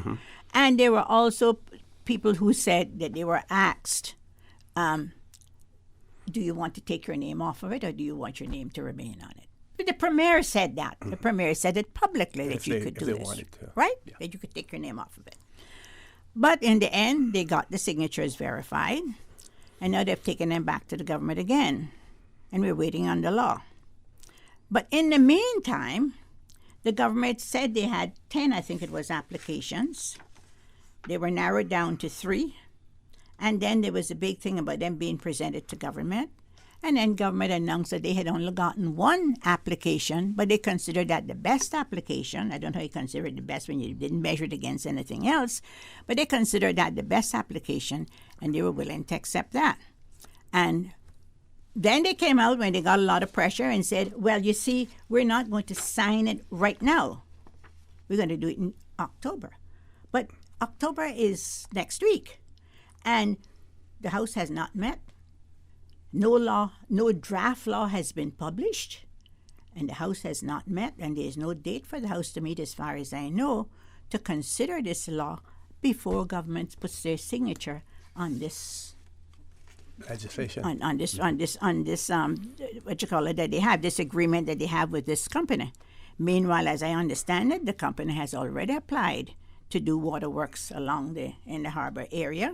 They've made an application to do boreholes. Well, that's the same thing. In other words, they are getting ready to do the job that they are sure they are going to get. Yeah. That's the fact. Now, CCMI is a worldwide reputable group. We are fortunate. They're based in the smaller islands. Little Cayman. In Little Cayman. And they have made a statement. Nobody paid them to make that statement. Nobody asked them to make that statement. They made it from the wealth of their experience in working with the ocean and ocean currents and working with the reefs and all the rest of it. But the Premier gets full headlines for coming up and saying that the group that they have paid have said otherwise. How long are we going to do this back and forth, back and forth, and back and forth? Why don't they get on with what they are supposed to do? Get that law drafted. I don't know who's going to draft the question. That's going to be an interesting thing because, Cabinet. They can come up with one of those questions like the people used to talk about, did you beat your wife last night? And, how do you say yes or no? Yeah, that was one of the points I was making. And so, all of these things that is happening in this country, and it is overwhelming the people in this country. People are feeling overwhelmed by the amount of stuff that is happening.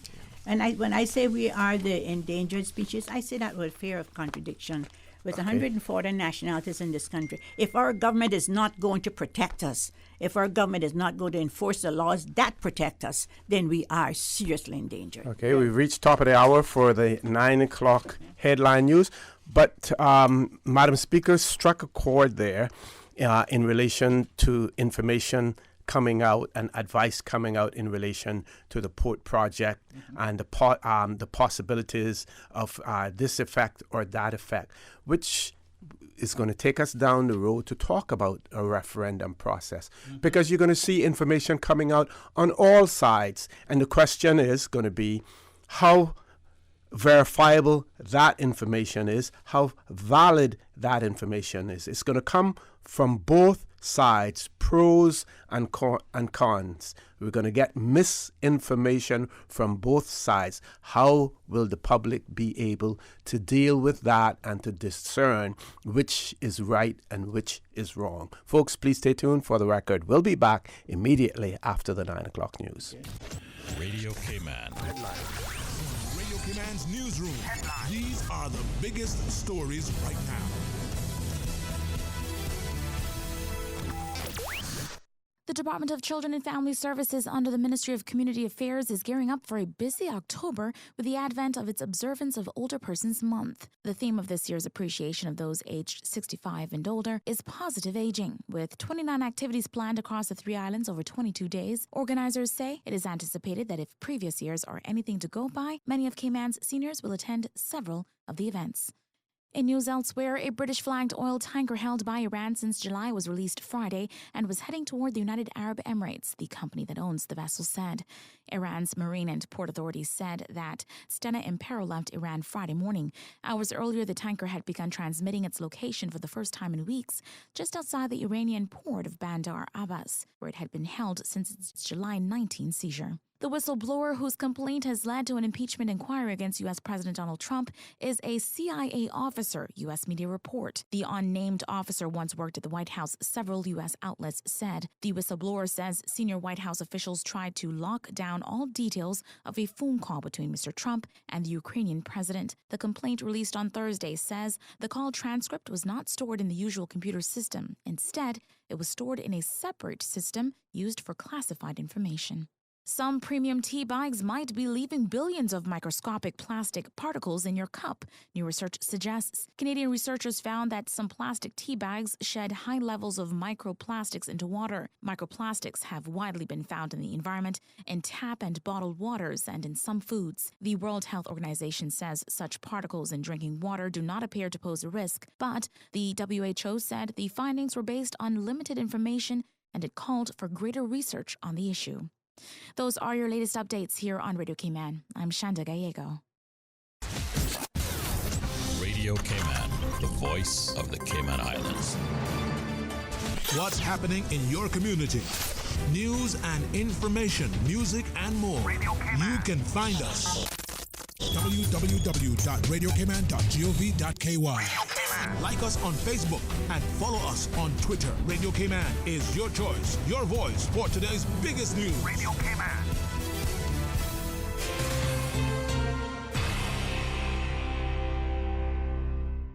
For the record, with Orrett Connor. Initiating system. For information that matters. For the record, with Orrett Connor. Continues right now on Radio Cayman.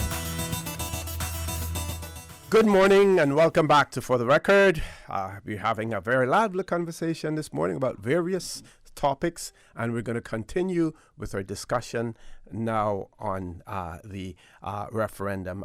Before I go there, I'd just like to mention, and I won't give the details of it now, but I think there was a press release a few days ago in relation to the whole registration process, the number of people that are registered now, the list that comes into effect. If you want to be on a list for the next list that comes out in January, the 2nd of October is the last day for you to be able to register, for that list that would come out in January. So, for instance, if the referendum were to be held in the latter part of January or in February, then the January list would be used, for the referendum in terms of people's ability to be able to vote. So we have coming out now an official register for this quarter, which ends in October.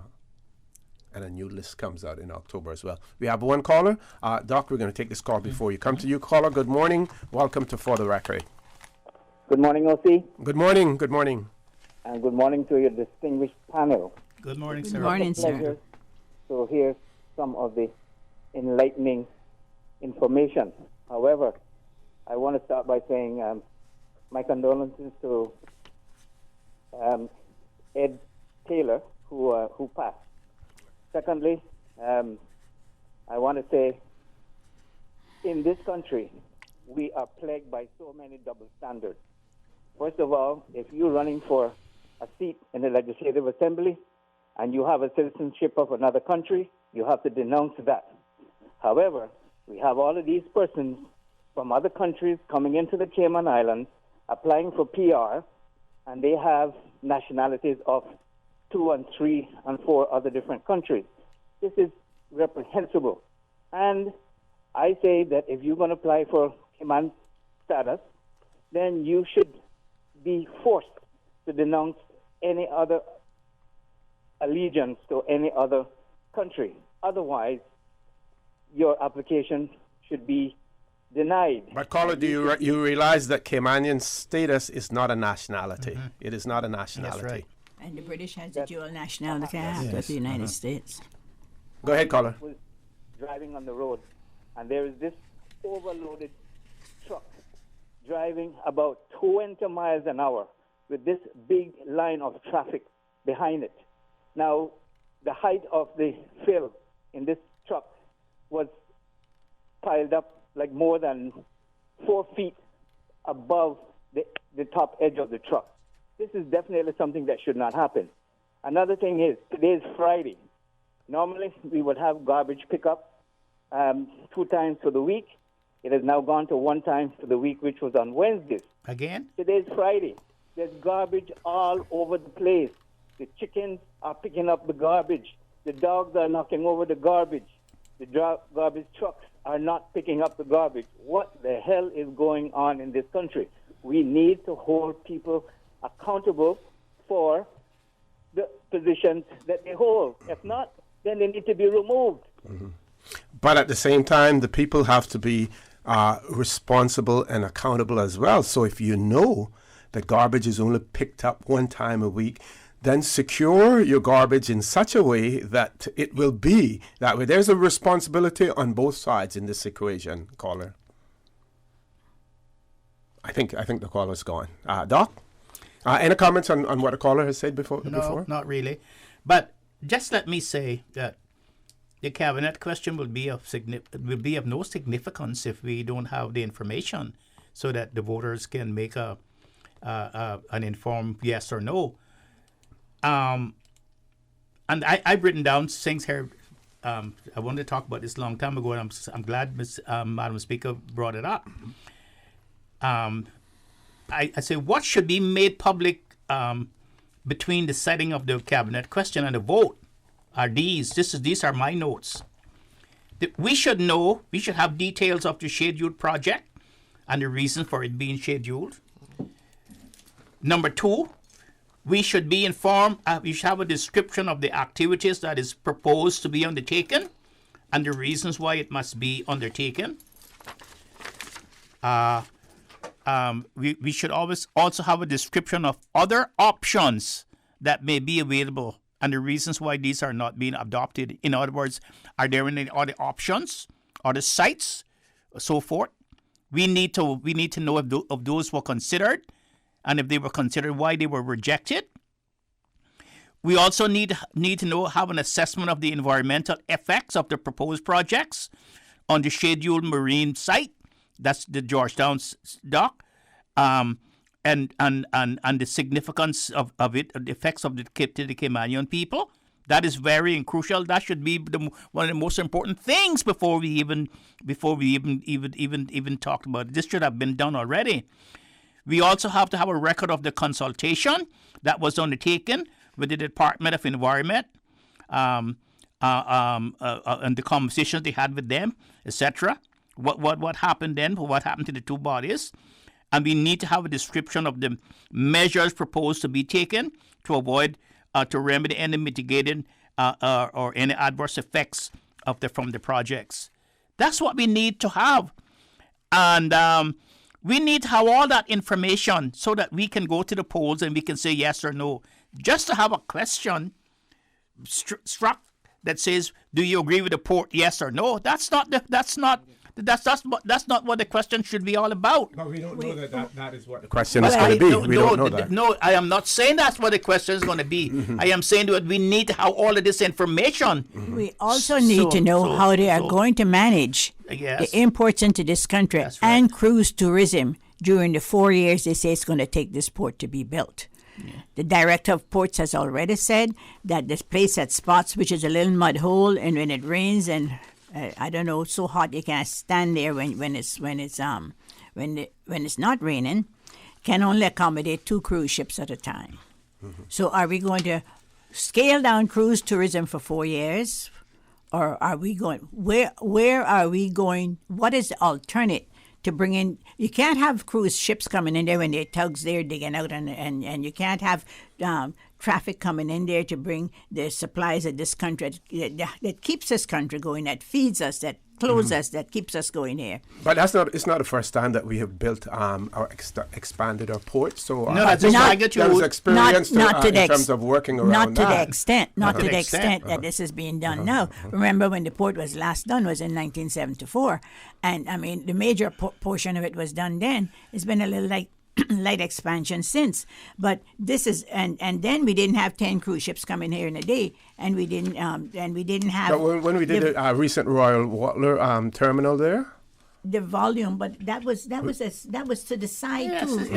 We weren't going out. Yes. You see, there was the port has to be so that you can operate it as a import place for bringing in the things that this country needs to keep it going. And when in all of these years, we didn't have 60,000 people here, plus however more tourists that we have here, that we have to bring supplies in for. The boat could come in once a week. They got to come every day just about now. It is, we have no explanation from government as to how they are going to manage these 2 sections of the society when they put and I say when because it's going to happen when they put the dredge into that. I'm going to take the Trumpian approach. Just stick one pin, OC. Is this though the kind of tourism product we want for our islands? Well, that's another question. We can deal with that one. I'm going to take the Trumpian approach, and that is the People for Referendum, CPR.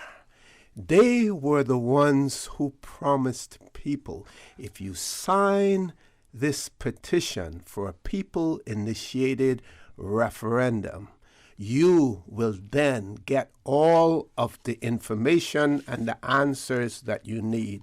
So my Trumpian approach now, if I were the government, would be, they promised it to you. Let them give it to you. They made the promise to you. Let them give it to you. They made the promise. Absolutely not. I like how everybody came up against them. But it should speak to you, OC, that has to come from the government. I know that would stir things up. Information has to come from the government. It has to come from the government. It's a government project. And it's a major project. Yeah. In a economy that worldwide that is beginning to slow, we are going to spend all of this money.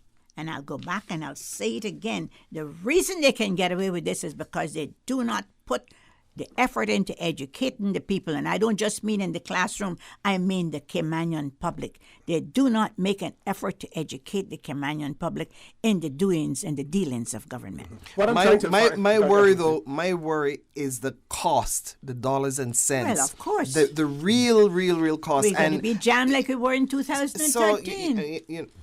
Yeah. Anyway. And I'm going to say this publicly because someone may be able to share it with us. What I'm trying to find is the prayer that accompanied the request for a people's initiated referendum that was delivered by CPR. I'd like to find that prayer to see what is it in that prayer that they're asking the government for in terms of a people's initiated referendum. I'm trying to see if it's on the website, but I'm sure that there are people who are involved in this whole issue who are listening, and I would certainly appreciate it if someone could share that with me as well. Why not take a commercial break now? When we return, the conversation will continue, so please stay tuned. Yeah, I'm trying. At Seaboard Marine, customers often ask us questions about their shipments. I have various items coming from different suppliers that I need to ship to Cayman. Do you offer consolidation? Yes, Seaboard Marine offers consolidation for full and less than container loads. We can hold your packages at our Miami warehouse until everything arrives and ship it all in one go. And we have the best rates to Grand Cayman. Visit seaboardmarine.com for more information. Shipping shore to shore, Seaboard. It was a day that changed my life. No words can describe the feelings of seeing my baby boy sick for the first time. The overwhelming feeling of fear to be responsible for his health and happiness became my priority. So I did what any nurturing mother would do when their baby is sick. I took him to get some of the best medicine possible. CTMH Doctors Hospital Pharmacy understands the importance of careful decisions you make every day for your family. Our staff work towards healthcare excellence and providing the most current and up-to-date training with pharmaceutical care, so you can feel confident in knowing that your family is safe with the right medication. At CTMH Doctors Hospital Pharmacy, we take care of your health. Have you seen the latest? Cayman has been ranked the most expensive place to live. It's time to buy smart. It's time to buy Ropers. Find everything for your home and kitchen at low prices at Ropers. Ropers Janitorial, 949-2511. Email janitorial@ropers.ky. Clean up your spending with Ropers Janitorial, 949-2511. Ropers Janitorial also offers complete janitorial service for commercial, industrial, and residential. They get the job done right every time. Ropers Janitorial, 949-2511. Dress up or dress down in pink for the Lions Club of Tropical Gardens Breast Cancer Awareness Month Dress Pink Day on October 25th. Get your pink items at the Lions Club of Tropical Gardens Pink Shop in Elizabethan Square, which will be open daily from 11 a.m. to 4 p.m. Pink items include t-shirts, polo shirts, hair accessories, caps, and lapel pins. Funds raised from the sale of the pink items go towards paying for mammogram screenings. The Pink Shop is located in the front of Elizabethan Square, facing Shedden Road. Dress pink with the Lions Club of Tropical Gardens on Friday, October 25th. The Breeze Fusion is back Saturday, November 2nd. Bigger and better. Now featuring a 5K walk run and a 10K run for half marathon trainers. Join the fun and help raise funds for the Central Scranton Park and the NCVO. Save the date or register now at CaymanActive.com or at Radio Cayman Studios. Registration is only $15 if registered by September 30th, and all early registrants enter to win a Cayman Airways voucher. The Breeze Fusion 5K, 10K walk run. Saturday, November 2nd. For the record, with Orrett Connor. Initiating system. For information that matter. For the record, with Orrett Connor. Continues right now on Radio Cayman. Good morning and welcome back to For the Record. We have one caller on hold. Before I go to the caller, one of our listeners has also written in and said the government knows the results of the EIA study is not favorable to them and will agree with what the port people are saying. That is the reason they will not release the EIA, or I believe that's what the writer is saying here. Some words were missing, but what they're basically saying is that the government knows that the results are not favorable to them. If it wasn't, they would release it. Mm-hmm. They would have put it out there a long time ago for you to look at. Yeah. Let's join. That's natural. Situation. Okay, let's have the caller join us. Caller, good morning. Welcome to For the Record. Hello. Good morning. Good morning. Good morning to Ms. Mary Lawrence, Teresa, Karen Lewis, and I think it's Dr. Steve McField. Yes, that's correct. Good morning, everyone. Mr. Connor, I just want to call in on behalf of CPR, just so we can have some clarity. First thing I would like to say is that no one in CPR made any promises to anybody to sign the petition about us giving them information once they signed the petition. No, but you did say that the people would get the information. Can I finish? Yeah, you'll be able to finish, but I'll interrupt you when I feel that you need interruption too. You're a talk show host, and you're responsible for disseminating correct information and doing the proper. Don't try to tell me my job. If you want to talk. Just let's keep the personal parts out of it. Okay? What I'm trying to explain to you is that I'm going to give you the correct information so that the public that listening can have the correct information. So, no one at CPR told anyone that if you sign the petition, we'll give you the information. Let me read the prayer for you. I didn't say that you would give the information. Let's make that. But before we get any further, let's get over that hump. I didn't say that you said that you would give them the information. Please get that correct. I didn't say that. When you're done the show, let's go back and listen to what you had said, and then it may have came across the wrong way. Then is what I'm saying. All right. The prayer says this petition is a grassroots initiative by the concerned citizens who believe that the issues of a proposed cruise berthing facility, CBF, is a matter of national importance, and the financial, socio-economic, and environmental costs should be examined and carefully weighed by the people of the Cayman Islands. The aim of this petition is to satisfy Section 70 of the Cayman Islands Constitution, 2009, to start a people-initiated referendum via petition on whether the country should move forward with the proposed cruise berthing facility in Georgetown Harbor. According to the Cayman Islands Election Office website, the total number of electors for July the 1st, 2018 is 21,150. To successfully petition the government to issue of a people-initiated referendum, we would have to secure the signatures of 25% of the total number of voters, which would be 5,288. That was at that time because the numbers increased. We call on the government to act in transparency towards its people in the best interest of its country and all its citizens and residents, and to make full disclosure of all pertinent information relating to the proposed cruise berthing facility to date, including full disclosure of the final business case study and an updated environmental impact assessment and other studies and reports which consider the modifications to the original design and proposed cargo facility and projects and projected cost and financing model details to allow us, the citizens of the Cayman Islands, to make an informed decision about our future via referendum. That's what the prayer says. Okay, so caller, the question in terms of what you want the people to vote on, what do you envisage the question would be? Well, I would just say this, Mr. Connor, is that because of the prayer of the petition and the nature of the petition, I would assume, and I'm only saying this because this is how I feel. If I was in the government shoes, I would word the question: do you, the people of the Cayman Islands, based on all information that we have provided to you, would like to see the government proceed to build a cruise berthing facility in Georgetown? Yes or no? Okay. That would be how I would word it. But again, everybody have different opinions based on their own, But I just wanted to, and I can give you a copy of this too, Mr. Connor, if you want. That would be helpful. Yeah. Yeah, I'll drop a copy across Radio Cayman for you this afternoon. Okay. And I have another question for you too. Yeah. When the question is proposed by government, if the question is worded in such a way that you feel that it isn't fairly worded, do you have any plans to challenge that in any way?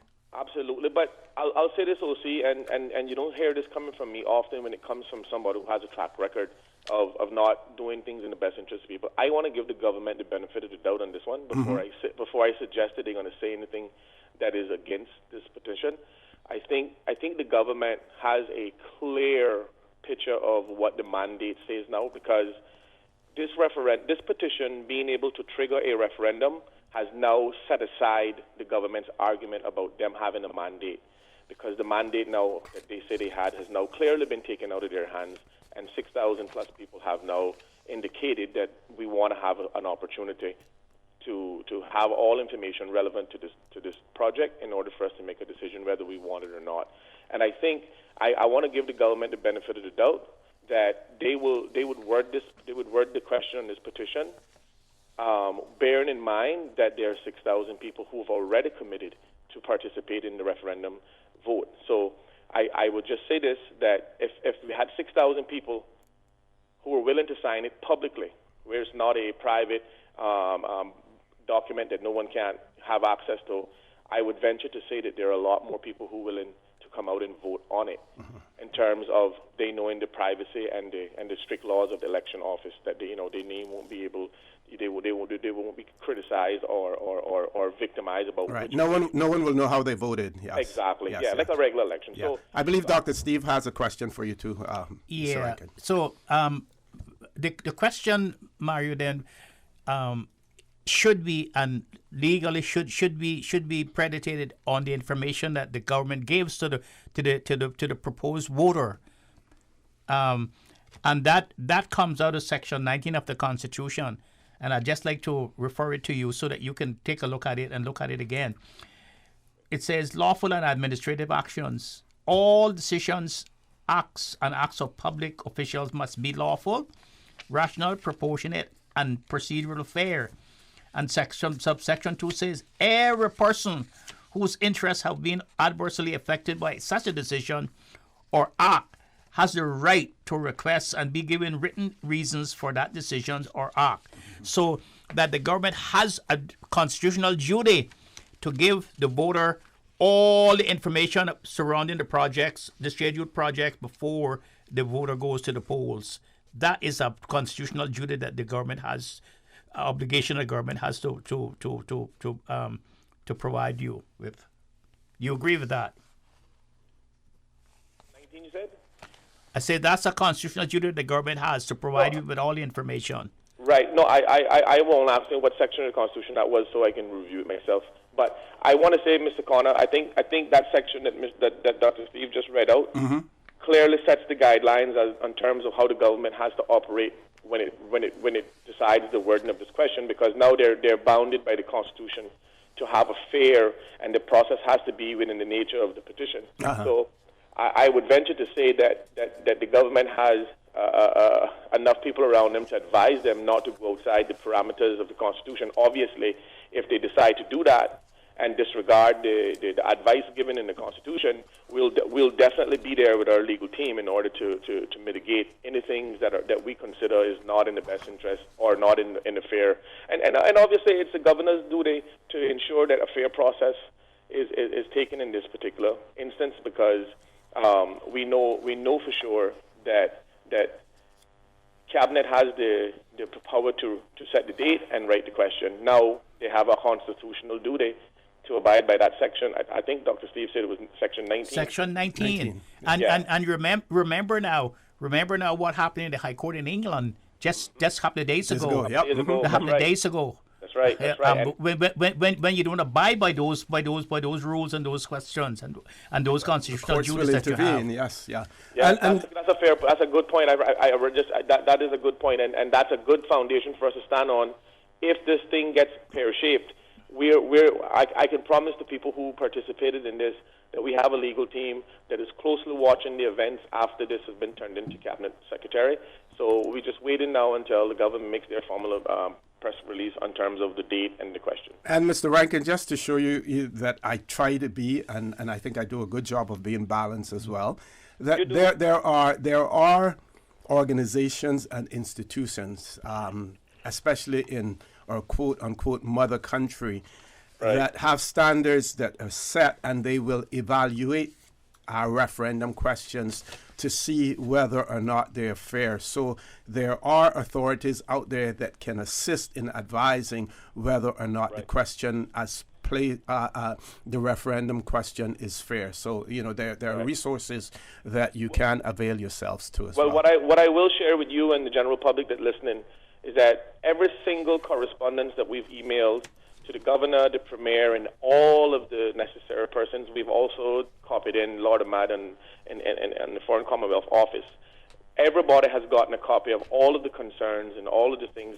The only person that ever responded to us in all of this has been the governor. I just want to let everybody know that this is not something that we're letting sit on the side of the road. Every single correspondence, everything that leads up that led up to this process, there's a paper trail, and we've emailed everybody on it, from the Attorney General straight down. So I just want everybody to understand that this is not some fly-by-night operation. This is well thought out. there's a lot of good people involved with this, Mr. Connor.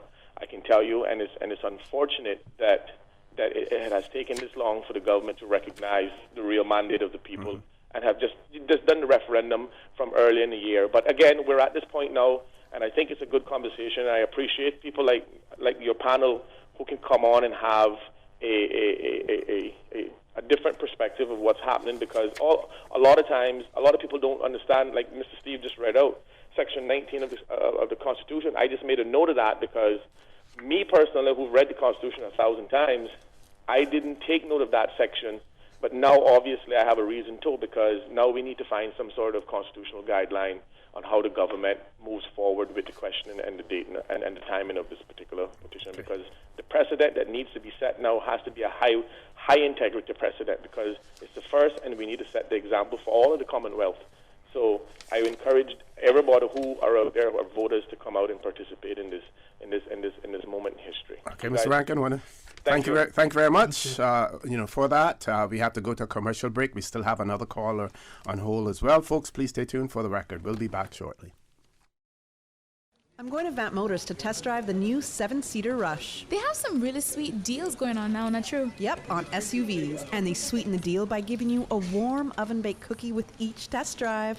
Better test drive more than one, just to be sure. Take a test drive for a sweet surprise this month at Vant Motors. Test drive any SUV and receive a freshly baked cookie. It's our way of saying thanks for dropping by to check out our huge sale on every SUV in stock. Save up to $4,400 during Vant's summer SUV sale. That's every SUV in stock on sale for thousands off or cash back. Sweeten the deal only at Vant Motors, Walkers Road. 2019 marks 100 years of junior achievement worldwide. Junior achievement in Cayman is now 29 years old.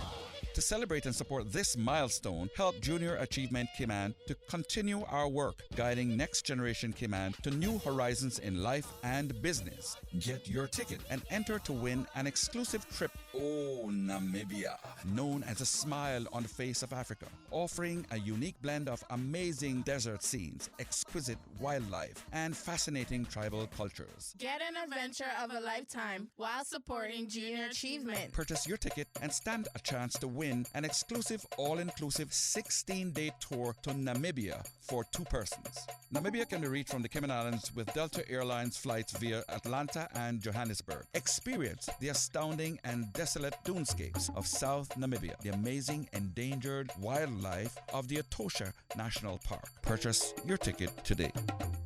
Junior Achievement, another Rotary Central inspiration project. Get your Junior Achievement Namibia Safari tickets on eventpro.ky before the drawing on October the 26th.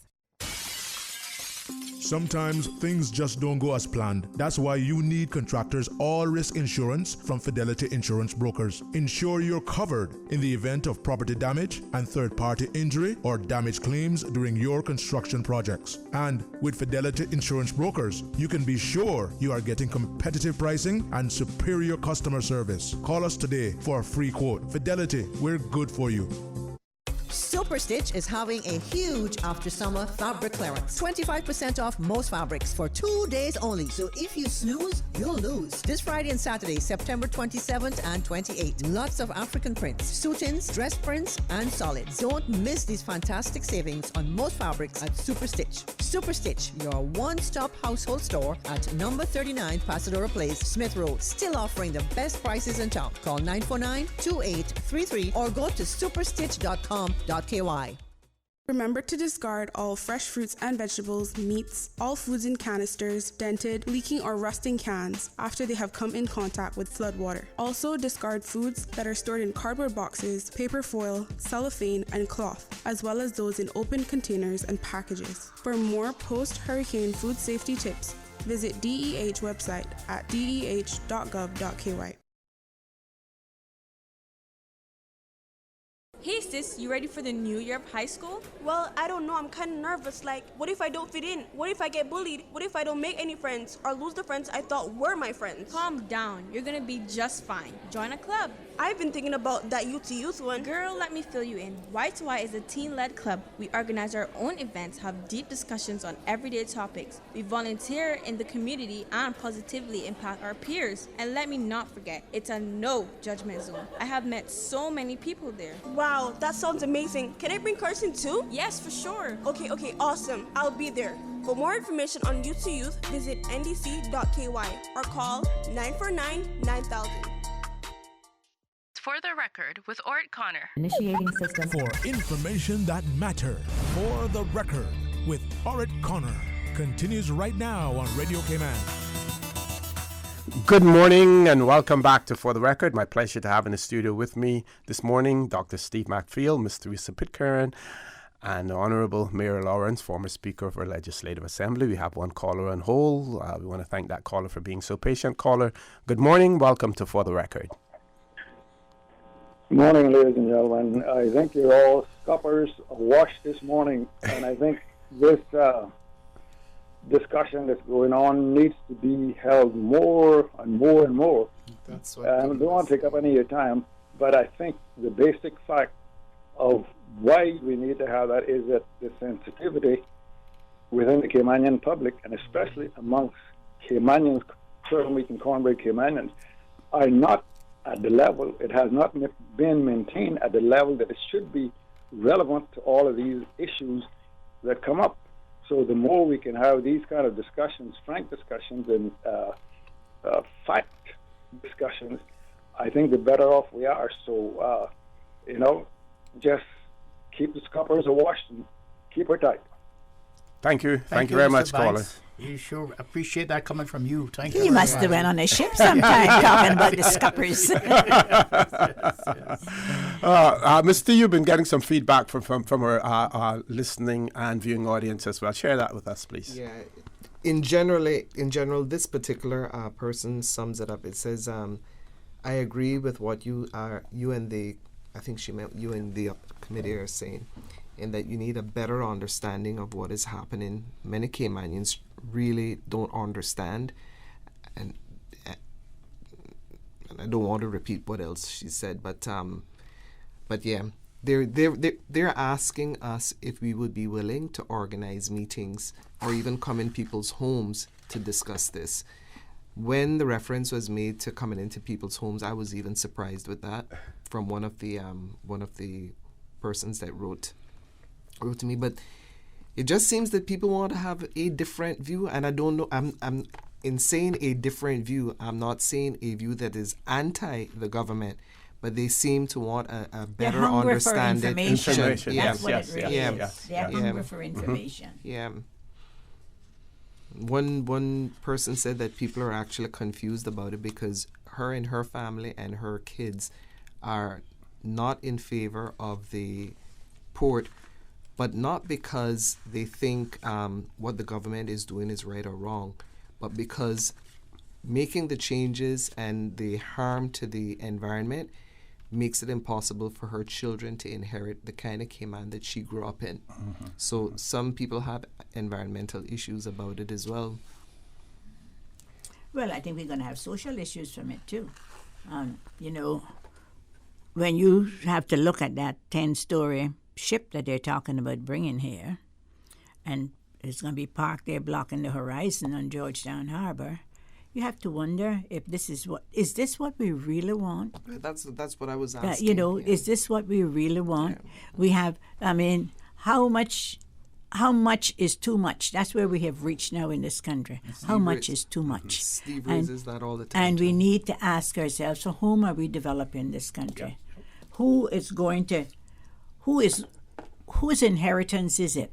I don't think that this was given to us. It was given to us to keep in trust for the next generation. It was just like the other generations passed it on through the years to the Caymanians or to the people who are living here. It's a trust. It's a trust that has been handed to us. And when we look at where what is happening to our country? What is happening to our children? Why are we so hesitant to spend money to educate people? And this is and I don't just mean school children, I mean the general populace. Yes, yes. Why are we so hesitant to do this? The government has a television station that we are paying money for. And I watch that every once in a while, hoping I'm going to hear something new. And all I see is a repeat of something that happened for the umpteenth time from April or June or some faraway time when somebody stood up before a conference and spoke or some group met. There is no relevant material. A lot of people have said that no same thing. relevant We have material make better to use the of times that in which now. we live. Yes. Yes. That was why people are so upset about CITN being The pushed loss down. of that, yes, precisely. And Yeah. it's just. We have three callers lined up, and we have about 20 minutes left and still one more commercial break to go. So we're going to ask each caller to be as brief as possible, despite the fact that I have given some callers a longer leash, but that's because, not to say that everyone doesn't have something important to say, but there was some clarity. There was some clarity that we needed to have there, and we did get that from one of our callers as well. Caller, good morning. Welcome to For the Record. Hi, good morning all, and especially to your most valuable and very, very intelligent panel that you have there. I always enjoy listening to them, especially Mrs. Mary Lawrence and Dr. Stu Maxfield and Teresa. Good morning. Good morning. Good morning, Miss Mary. To Good left morning. you out. Good morning, Miss Marion Wood. I endorse everything I hear you all say most of the time, believe me. And it's past time, way past time for Mrs. Lawrence to stand for election and to be one of her elected representatives, because we need someone with her power, her honesty, and her knowledge to keep this country afloat. Otherwise, the Caymanians are going to soon be drowned. Thank you very much. Have a beautiful day. Thank you very much. Thank you very much, caller, for that as well. I think we lost the other caller. So Teresa's younger than me. She needs to get out there. Yes. Got longer legs too. Okay. But I endorse the caller. Doc, you wanted to say something before, I think, huh? Pardon me? You were saying something before, Ms. T? No, I was about to make a comment on why the community does not trust our government. As I was listening to what the conversation that we were having and the comments that I'm receiving, and these are people that are not, I wouldn't describe them as necessarily political, but there seems to be this abundance of distrust for our government, and perhaps that is something, if members of the government are listening, they can consider. Well, one of the things that creates that atmosphere of distrust is the lack of communication. We didn't elect the government, and this is not just this government. This is the modus operandi for governments in Cayman. We didn't elect the government for them to go and do what they please. We pay them to do what's good for this country. Yeah, it's for they're us. not there serving us for nothing. They're paid to do what they're supposed to do. And what they're supposed to do is supposed to be in the best interest. But they need to explain this to us. They don't need... why all of this... Well, if you don't like what I say, well, that's just too bad. The caucus has said this. The caucus, who's the caucus? We elected 19 people to go to Parliament to discuss. The discussion in Parliament is so limited. I'm sorry, but the discussion in Parliament now is limited to personalities instead of to the matters that are before it that is supposed to be discussed. Bills are coming. Nobody says what the bills are about. They say go to the website. Where's the website? I mean, what is the website? It is something that the general public is not going to go to. They need to hear it. Like I said, we have a television station. We have a radio station. Government has communication at its fingertips. Why aren't they out there talking to the people? Why aren't they coming to town halls and having town hall meetings? We all know that you can come to a meeting in Bordentown in the Civic Center. You might have only, well, we get more people than anywhere else, but you might have only 6 people. But I can tell you, it's telegraph, telephone, telecommanion, and they can go with it, and the whole town knows the next morning what you said in that meeting. Mm-hmm. We are not communicating with the people, and it builds a sense of distrust. Because when the edict comes down as to what government is going to do and nobody understands how they arrived at that position, everybody becomes suspicious of their actions. Yeah, and Miss Mary, the thing that really bothers me is that I try to explain this to some people. They come to my office all the time. They come there, sometimes I'm there till all 9 o'clock in the evening. Mm-hmm. They come to my house. And Miss Mary, the thing I just can't understand, and people, we hire these people, to collectively look after our public business. We hire the doctors to look after our health. Mm-hmm. We hire the dentists to look after our teeth. We hire the tax drivers to take us back and forth, and we pay the grocery store Hurleys and Fosters to give us food, and we hire these people to look after our public business. Every 4 years, they come to us and ask us to hire them over their opponents who's vying for the job. They come to vie for this job for us. They come to vie for this job for us every 4 years, and they persuade us that they can do the job better than the other person that vying for the job for us, and then we go and hire them by putting our vote against their name, and then as soon as the ballots are counted, they reject us and they go on their own way and tell us that we're not responsible for you anymore. And I can't believe this, because we don't have the power of impeachment at Cayman like the Americans have. They can impeach the person. But if you had the party system operating and the district council operating, you could put them on the spot. Yes, but they wouldn't. Can you imagine? Tell me what country in the world that you see today, in the modern world that you see today, especially with the Westminster system of government, where a government cannot obey the Constitution. Mm-hmm. Okay. Where you can the two crucial organization of participation democracy, you can ignore them, and then you can go on and there are people just that walk in the streets and say, well, nothing I can do. Yeah, and you don't have a press to follow through.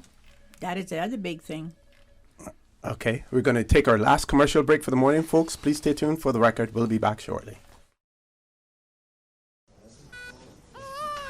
Congratulations, it's a boy. During the greatest events of your life, whether or not you have the right health insurance coverage should be the last thing on your mind. That's why at Fidelity Health, we are committed to helping you get matched with the right plan to suit you and your family. We offer a range of plans to suit your budget, plus access to a network of quality care throughout the Caribbean and the USA. You can relax and enjoy life's greatest moments when you are covered with Fidelity Health. Call us today at 949-7822 for a free quote.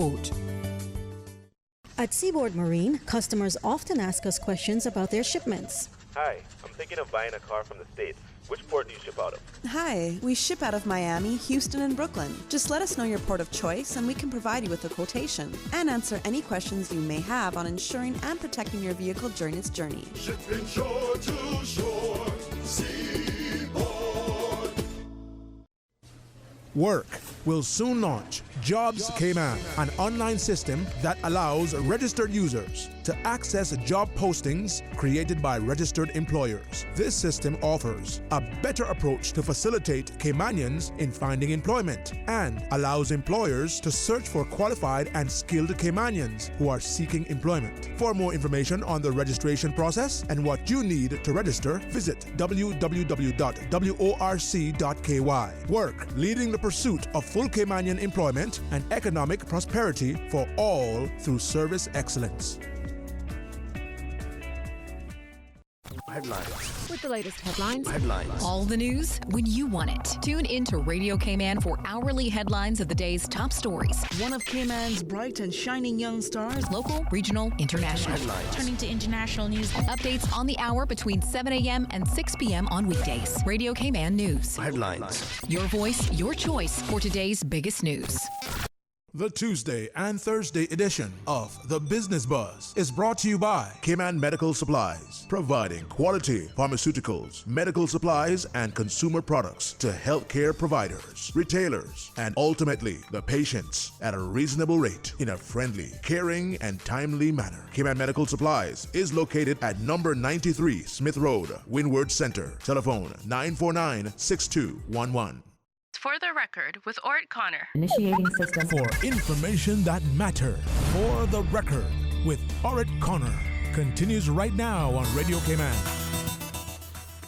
Good morning and welcome back to For the Record. We're in the last leg of the show this morning, unfortunately. We have two callers still on hold. We're going to ask the callers to be as brief as possible. First caller, good morning. Welcome to For the Record. Yes, Mr. O'Shea, I was going to ask if you would be able to arrange to have your For Your Record talk shows in the mornings on live on TV. Okay, so the public can watch it. We'll try to work on that, hopefully. They don't always show the same one. It'll be one from a while back. So we never know when the same show is going to be coming on at night. Plus, it's not always convenient to watch it at night because we try to watch some other news at that time. Sure, and it would be a good replacement for the loss of, Cayman 27, at least for that portion. Exactly, but you can't replace the problem, with many things, with the news, anyhow, I mean. Well, anyway. I will do my best. I give you my undertaking that I will request. I will push for it as much as possible as well. Thank you very much for that caller. Next caller, good morning. Welcome to For the Record. Yes, good morning, O.C. How are you? Good morning. I'm fine. How are you, sir? Too bad. And good morning to your panel. Good morning, sir. Good morning, sir. Yes, this is Mark Sommer calling from the Bronx. Yes, O.C., when I really think about it, we have 19 representatives in the Cayman Islands. And we have, up in the block, we have two representatives. One is the Minister of Tourism, one is the Minister of Education. So they spend most of their time down in Cayman. They just come up mostly for the weekend. Now, this story with me going on, telling them that I spoke to the one that is in my district, and she said that I need legal counsel. So I want to find out really everything that the government or a constituent monitor. And I've proven that they owe me money, which is $94,900. You understand? Mm-hmm. So I want to find out, you mean out of 19, and whoever the minister is that is in charge of infrastructure, which is supposed to be Joey Hughes, as far as I know, he was supposed to return a call from me because he was on the radio, the same talk show that you have here. I think it was when you went on vacation and Donna Bush was in charge. Okay. Over there. And all now, this man hasn't returned a call. I try to get in contact with him. Oh, he's out, he's in a meeting. That's all the story that I get about him. So I want to find out how if I have to go and get legal counsel, pay a lawyer or attorney more than half of what I'm going to get. What sense does that make? No, you have a panel there, especially Dr. Mark Field. I would really like him to make some comments about the what the Constitution states in the government using land belongs to someone in the Cayman Islands, and how would he approach the situation with the person being compensated? Thank you very much, O.C. Thank you very much, caller, for that. Doc, you want to take that on? Well, it's certainly if people are using your land and without your permission or with your permission, there should be a contract of use agreement. And if there's no agreement, then this is your fault. Because I certainly would not let anyone use my land without having an agreement of how they can use it and the time period and the compensation for it. And certainly, what you should do is you should go back and speak to them and try to get a contract. And I don't know if you can have it predated, but you need to get a contract for the use of your land, or probably you need to see this might end up in litigation, but now you can take your problem for mediation, and probably a good mediator would solve the problem for you. I would suggest But you need to have a lawyer leading the charge for that. Yes. It's very difficult for you to do that individually. You know, I always tell people, you don't have to be a man of a person of substance now, but you should always have your lawyer and your psychiatrist, one on each side of you whenever you go now. Thank you very much for that. I want to very quickly just read something before I give you all some final comments. Referendum bill. This is one. Here's an article on this Monday, the 23rd of February, and I think this would have been 2013, I'm not sure. But anyway, it says, members of the House are scheduled to debate and vote on a bill that upon passage will ensure Cayman's first referendum is held on constitutional modernization. This would have been in 2009. The referendum is scheduled for 20th of May, which is election day. In keeping with Section 29, subsection 2 of the present Constitution, the referendum Constitutional Modernization Bill 2009 states that for the referendum to pass and the final Constitution draft to be accepted, more than 50% of the voters taking part in the referendum should vote yes. The proposed referendum question stated in the bill requires a simple yes or no vote reads, and it's called they refer to it as a binary vote, binary question, either yes or no in betweens. The simple question is, do you approve the draft constitution which was agreed by the Cayman Islands Constitution Delegation and the government of the United Kingdom on February 5th, 2009, and tabled in the Legislative Assembly of the Cayman Islands on February 11th, 2009. And then it goes on to say that the bill provided for the manner and procedures of conducting the referendum, including regulations by cabinet.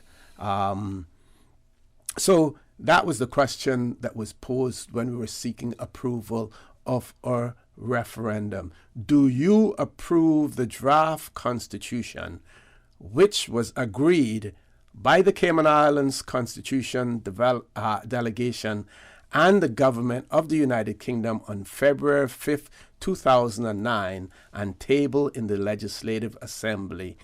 So what they basically did was gave the details of when the Constitution was agreed upon, when it was tabled in the Legislative Assembly, what basically it is about, and you say yes or no. So we would hope that a question similar, when I say similar, in terms of its simplification, so that the voter can understand exactly what it is that they're voting on, will come with that. But also in terms of the content that is provided to the people beforehand. Yes. Because don't forget, the Constitution process was a lengthy one in which all of these matters were discussed publicly.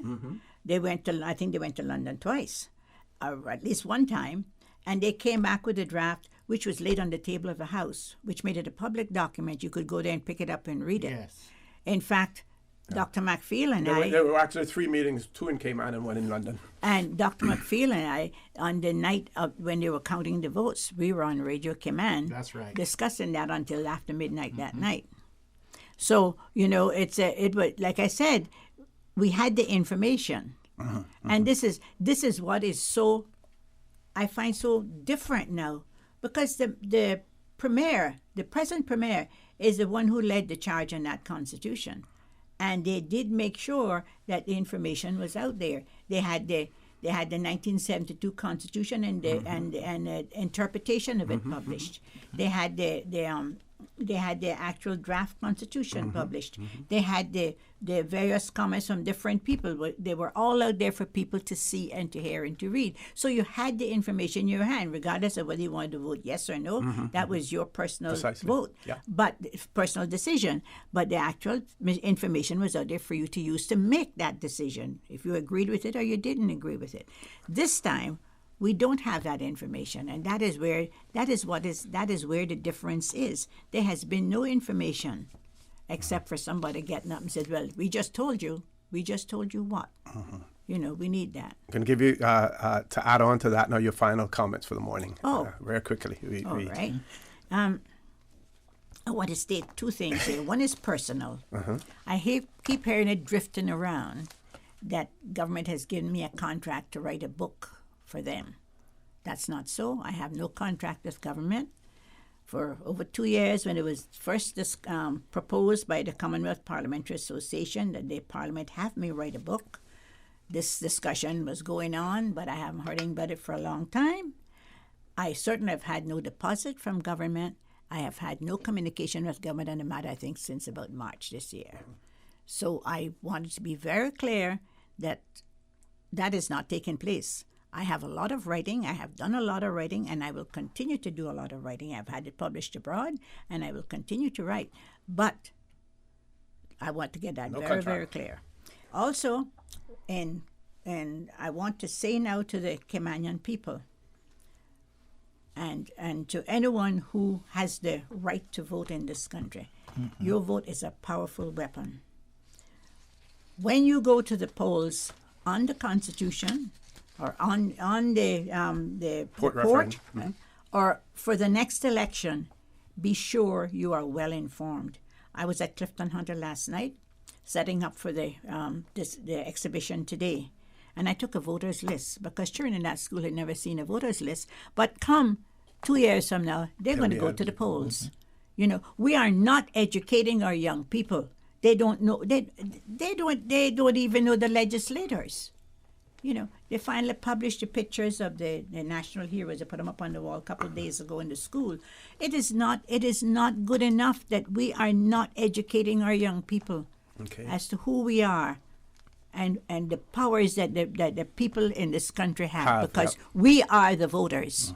No matter how many nationalities they bring here, Caymanians are the voters. Ms. T, you have any contract to write a book? I wanted to say that because I keep running into it, and I want it to be very clear. But as you rightly say, when you don't vote, you allow other people to make decisions for you. Oh, yes. So I'll just summarize a comment from Laname. She told me it was okay to call her name. She wanted to say, well, she was holding on for too long, so she kind of but she said congrats. She's calling from London. Yeah. She said that congrats to the panel. It's always very informative and so on. But what she was also saying was that it's a crying shame that the men brainwash the ones, meaning women, that they get along with once they're in office in the LA, and they will never encourage another woman to run and manage our Cayman Islands. And then she asked me to please read it. But given time, I just summarized what she was saying. Excellent. And one final thing. The thing women have to learn is that nobody gives you power. You have to take it. What I would like to say to the Caymanian people, that this abnormal political drama is now becoming all pervasive. But we are not outraged about our own disorganized and inefficient existence. We focus on the trees while the forest burns. We have no power of impeachment here in Cayman Islands, but what we have is the power of the vote. It's time for us to go to the polls hard or to go home and wait for Godot. We need to talk. We need to walk the talk.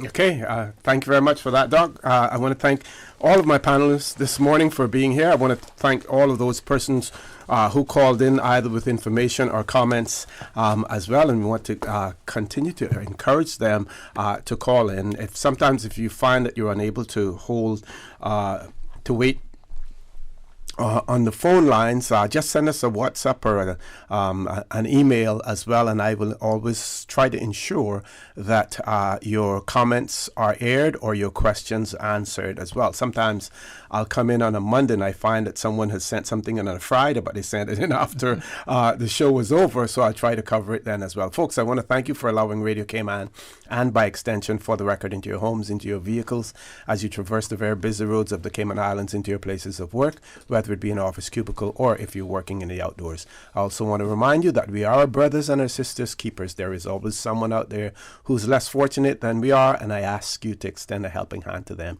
If you can't do that, then I suggest you donate to a worthy charity, because we always want to consider those who need, not necessarily those who want or even those who crave.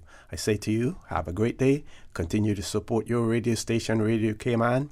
Join Sterling Dwayne Banks at 12:15 for Talk Today. And as usual, we ask the good Lord to bless these three beautiful, wonderful Cayman Islands. For the Record is brought to you by Vamped Motors, the only authorized Ford and Toyota dealership serving the Cayman Islands. Cayman Pharmacy Group, with a location in West Bay and professional pharmacy at CTMH Doctors Hospital. The Cayman Pharmacy Group has a location for you just around the corner. Seaboard Marine, with over 35 shipping ports, find your shipping solution by calling 949-4977 or visit seaboardmarine.com for competitive rates. Rotary Central, for more than 110 years, Rotary members have used their passion, energy, and intelligence to take action on sustainable projects. Fidelity Bank, for all your banking needs, visit fidelitygroup.com. Fidelity, we're good for you. And Roper's Janitorial, complete janitorial service for commercial, industrial, and residential. They get the job done right every time.